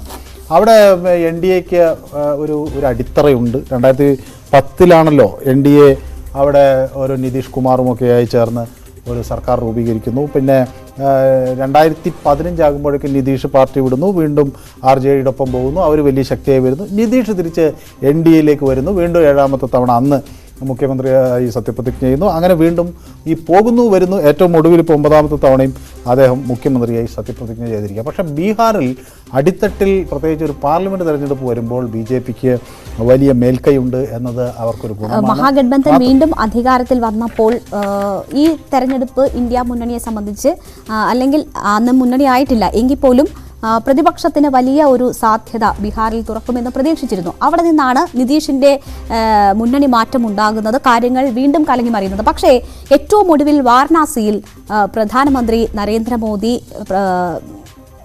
നാമനിർദ്ദേശ പത്രിക സമർപ്പിക്കാൻ പോകുന്ന കൂട്ടത്തിൽ നിതീഷ് ഉണ്ടായിരുന്നില്ല. മുന്നണിയുമായി നിതീഷ് നല്ല ബന്ധത്തിൽ തുടരുന്നു എന്ന് കരുതാൻ പറ്റുന്ന ഒരു സാഹചര്യമുണ്ടോ ബീഹാറിൽ? അല്ല, ഏതായാലും അവിടെ ഈ മുന്നണി അവർക്ക് സീറ്റ് ഷെയറിങ്ങിൽ ഒരു തർക്കമുണ്ടായില്ല എന്നത് അവർക്കൊരു വലിയ നേട്ടമാണ്. മാത്രമല്ല ഇതിൻ്റെ അടിത്തട്ടിൽ അവിടെ വേറൊരു സംഘടനയ്ക്ക് ഇപ്പോൾ ലാലുവിനൊന്നും അങ്ങനെ പഴയ ഒരു കരുത്തുണ്ടോ എന്ന തേജസ്വി ഭയങ്കര ഫിഗറാണ്, അതായിരിക്കാം. പക്ഷെ കഴിഞ്ഞ തെരഞ്ഞെടുപ്പിൽ കോൺഗ്രസിൻ്റെ ആകെ കിഷൻഗഞ്ചിൽ നിന്ന് ഒരു മുഹമ്മദ് ജാവേദ് ജയിച്ചു എന്നത് ഒഴിച്ചു നിർത്തിയാൽ ബാക്കി എല്ലായിടത്തും NDA തൂത്തുവരുന്ന ഒരു സാഹചര്യമാണ് അവിടെ ഉണ്ടായിട്ടുള്ളത്. തേജസ്വി യാദവിന് ഒരു മുഖമുണ്ടായിരിക്കാം. ഏതായാലും ഇത്തവണ 17 സീറ്റുകളിൽ BJPയും 16 JDUവും മത്സരിക്കുന്നുണ്ട്, LJPയും മത്സരിക്കുന്നുണ്ട്. ഏതായാലും LJP അത് തന്നെ, ചിരാഗ് പാസ്വാൻ ആജിപ്പൂറിൽ. അവിടെയൊക്കെ ചിരാഗ് പാസ്വാൻ്റെ അദ്ദേഹത്തിൻ്റെ അച്ഛൻ കാലത്തൊട്ടുള്ള ശക്തമായ കേന്ദ്രങ്ങളാണ്. പക്ഷേ കുറേ വിഷയങ്ങൾ ഇത്തവണ ബീഹാറിൽ ഉരുത്തിരിഞ്ഞ് വന്നിട്ടുണ്ട്. അതിലൊന്ന് ഏറ്റവും സുപ്രധാനമായി നമ്മൾ നോക്കുകയാണെങ്കിൽ ബീഹാറിനൊരു പ്രത്യേക സംസ്ഥാന പദവി എന്ന തരത്തിൽ ബീഹാറിനെ കുറെ കൂടി ഗൗരവത്തോടെ കാണും എന്ന് പ്രധാനമന്ത്രി നരേന്ദ്രമോദി പറഞ്ഞിരുന്നത് ഇത്തവണ അങ്ങനെ ഫലവത്തായില്ല എന്നൊരു പ്രചാരണം അടിത്തട്ടിൽ മറുപക്ഷം ഉന്നയിക്കുന്നുണ്ട്. മറ്റൊന്ന്, ഈ ബീഹാർ നേരിടുന്ന ഒരു പ്രശ്നം ഈ കോഷി നദിയിൽ നിന്നുണ്ടാകുന്ന വെള്ളപ്പൊക്കവും അതുപോലെ ഈ മിഥിലാൽ ചന്ദ് പ്രദേശത്തുണ്ടാകുന്ന ഈ പ്രകൃതിക്ഷോഭവുമായി ബന്ധപ്പെട്ടുള്ള പ്രശ്നങ്ങളുമൊക്കെയാണ്. അപ്പോൾ ഇതിനൊരു ശാശ്വത പരിഹാരം കാണണം എന്ന ആ മേഖലയിലുള്ള ആളുകളുടെ നിരന്തരമായ ഒരു ആവശ്യം ബീഹാറിൽ വേണ്ട രീതിയിൽ കണ്ടില്ല എന്ന് വന്നത്, അത് ആളുകൾ പറഞ്ഞത് ഈ തിട്ട് നിർമ്മിക്കലും ഇതിൻ്റെ നടപടിക്രമങ്ങൾ എല്ലാ കൊല്ലവും നടത്താൻ വേണ്ടിയാണ്, അതൊരു കമ്മീഷൻ തന്ത്രത്തിൻ്റെ ഭാഗമാണ് എന്നൊക്കെയുള്ളൊരു ആരോപണങ്ങൾ ഒരു വസ്തുത. വേറൊരു സംഭവം വന്നത് ഈ വിമാനത്താവളങ്ങൾ രാജ്യമെമ്പാടും ഇരട്ടിയായി വർദ്ധിപ്പിച്ചു. അവിടെ 2-3 വിമാനത്താവളങ്ങളെക്കുറിച്ച് പൂർണിയയിൽ ഒരു വിമാനത്താവളം വരും എന്നൊരു ഇതുണ്ടായിരുന്നു, മുസഫർപൂറിൽ ഒരു വിമാനത്താവളത്തെക്കുറിച്ചുള്ള വലിയ പദ്ധതികളുണ്ടായിരുന്നു, ഭാഗൽപൂർ വിമാനത്താവളം. ഇതൊന്നും വേണ്ടത്ര രീതിയിൽ പൂർത്തീകരിക്കാൻ കഴിഞ്ഞില്ല എന്നുള്ള ഒരു വിഷയം അവിടെ വലിയ തോതിൽ ചർച്ചയായി. 4ാമത്തെ ഒരു വിഷയം ഈ ദാരിദ്ര്യം, അതിൻ്റെ ഒരു ചർച്ചയാണ്. അതെ, അപ്പോൾ ഈ ദാരിദ്ര്യ നിർമ്മാർജ്ജനം എന്ന് വെച്ചാൽ ബീഹാർ ഇപ്പോൾ നമ്മളൊരു മൾട്ടി ഡയമെൻഷണൽ പോവർട്ടി ഇൻഡെക്സ് എടുത്ത് നോക്കുകയാണെങ്കിൽ അവിടെ 52% ബീഹാറിലെ ആളുകൾക്ക് പ്രാഥമികമായ ആരോഗ്യ സംവിധാനങ്ങളിലേക്ക് ആക്സസ് ഇല്ല, വിദ്യാഭ്യാസ സംവിധാനങ്ങളിലേക്ക് ആക്സസ് ഇല്ല, അവരുടെ ജീവിത നിലവാരം വളരെ താഴെയാണ്. ഇങ്ങനെയൊക്കെയുള്ള ഒട്ടനവധി വിഷയങ്ങൾ ഉണ്ട്. ഏതായാലും ഇപ്പോൾ ഈ സംസ്ഥാനങ്ങൾക്ക് കൊടുക്കുന്ന ഫണ്ടിൽ നിന്ന് പിന്നോക്ക സംസ്ഥാനങ്ങൾക്ക് കുറെ കൂടി തുക അനുവദിക്കുന്ന ഒരു കേന്ദ്ര നയം അവിടെ ഉരുത്തിരിഞ്ഞു വന്നിരുന്നത്. 2013 രഘുരാം രാമൻ മനു ഇവിടെ ഒന്ന് സൂചിപ്പിച്ചോട്ടെ, ഇത്രയധികം പ്രശ്നങ്ങളുണ്ട്, നേരത്തെ തന്നെയുള്ള പ്രശ്നങ്ങൾ അഡ്രസ്സ് ചെയ്യാത്ത പ്രശ്നങ്ങളുണ്ട് എന്ന് പറയുമ്പോൾ അമിത്ഷാ അവിടെ ചെന്ന് സീതാമഡിയിൽ സീതയ്ക്ക് ക്ഷേത്രം വരും എന്നതാണ് വലിയ വാഗ്ദാനമായി മുന്നോട്ട് വെക്കുന്നത്. തൊഴിലില്ലായ്മയും ജീവൽ പ്രശ്നങ്ങളുമായി മല്ലടിക്കുന്ന ജനങ്ങളോട് പറയുന്നത് നിങ്ങൾക്ക് സീതാദേവിയുടെ ക്ഷേത്രം വരുന്നു എന്നാണ്. അല്ല, അതിൽ ഒരു കാര്യം നമ്മൾ മനസ്സിലാക്കില്ല. തെരഞ്ഞെടുപ്പിൽ നമ്മൾ മനസ്സിലാക്കേണ്ടത് man has a stomach but man is not a stomach എന്ന് പറഞ്ഞ ഒരു പ്രയോഗം പണ്ടുണ്ട്. മനുഷ്യനൊരു വയറുണ്ട്, പക്ഷേ മനുഷ്യൻ വയറല്ല. അതുകൊണ്ട് വിശപ്പൊരു വലിയ ഘടകം തന്നെയാണ്, പക്ഷേ അത് മാത്രം ഒരു വലിയ ഘടകമല്ല എന്ന് രാഷ്ട്രീയത്തിൽ നമുക്ക് എപ്പോഴും പറഞ്ഞു കേൾക്കാറുണ്ട്. അപ്പോൾ തൊഴിലില്ലായ്മ വിഷയം എന്ന് പറയുമ്പോഴേ അവിടെ സംസ്ഥാന സർക്കാർ മഹാഗഡ്ബന്ധൻ സർക്കാർ അധികാരത്തിലെത്തിയതിനു ശേഷം തൊഴിൽ നൽകിയിട്ടുണ്ട്, 5 ലക്ഷം തൊഴിലോ മറ്റോ നൽകിയിട്ടുണ്ട് എന്നാണ് പറയുന്നത്. പക്ഷേ അതിൻ്റെ അവകാശം ഇപ്പോൾ നിതീഷ് തൻ്റേതാണെന്ന് പറയുന്നു, തേജസ്വി ഞങ്ങളുടേതാണ് എന്ന് പറഞ്ഞ് അതിൽ വലിയ തർക്കമുണ്ട്. അല്ല, ഇതിലൊരു വേറൊരു വിഷയം നമ്മൾ നോക്കേണ്ടത്, ബീഹാർ തൊഴിലില്ലായ്മയ്ക്കെതിരെ വോട്ട് ചെയ്തിട്ടുണ്ടോ എന്ന് നമുക്ക് പരിശോധിച്ചാൽ അങ്ങനെ ഉണ്ടോ എന്ന് സംശയമാണ്. ഞാനിതുവരെ അങ്ങനെ എനിക്ക് തോന്നിയിട്ടില്ല.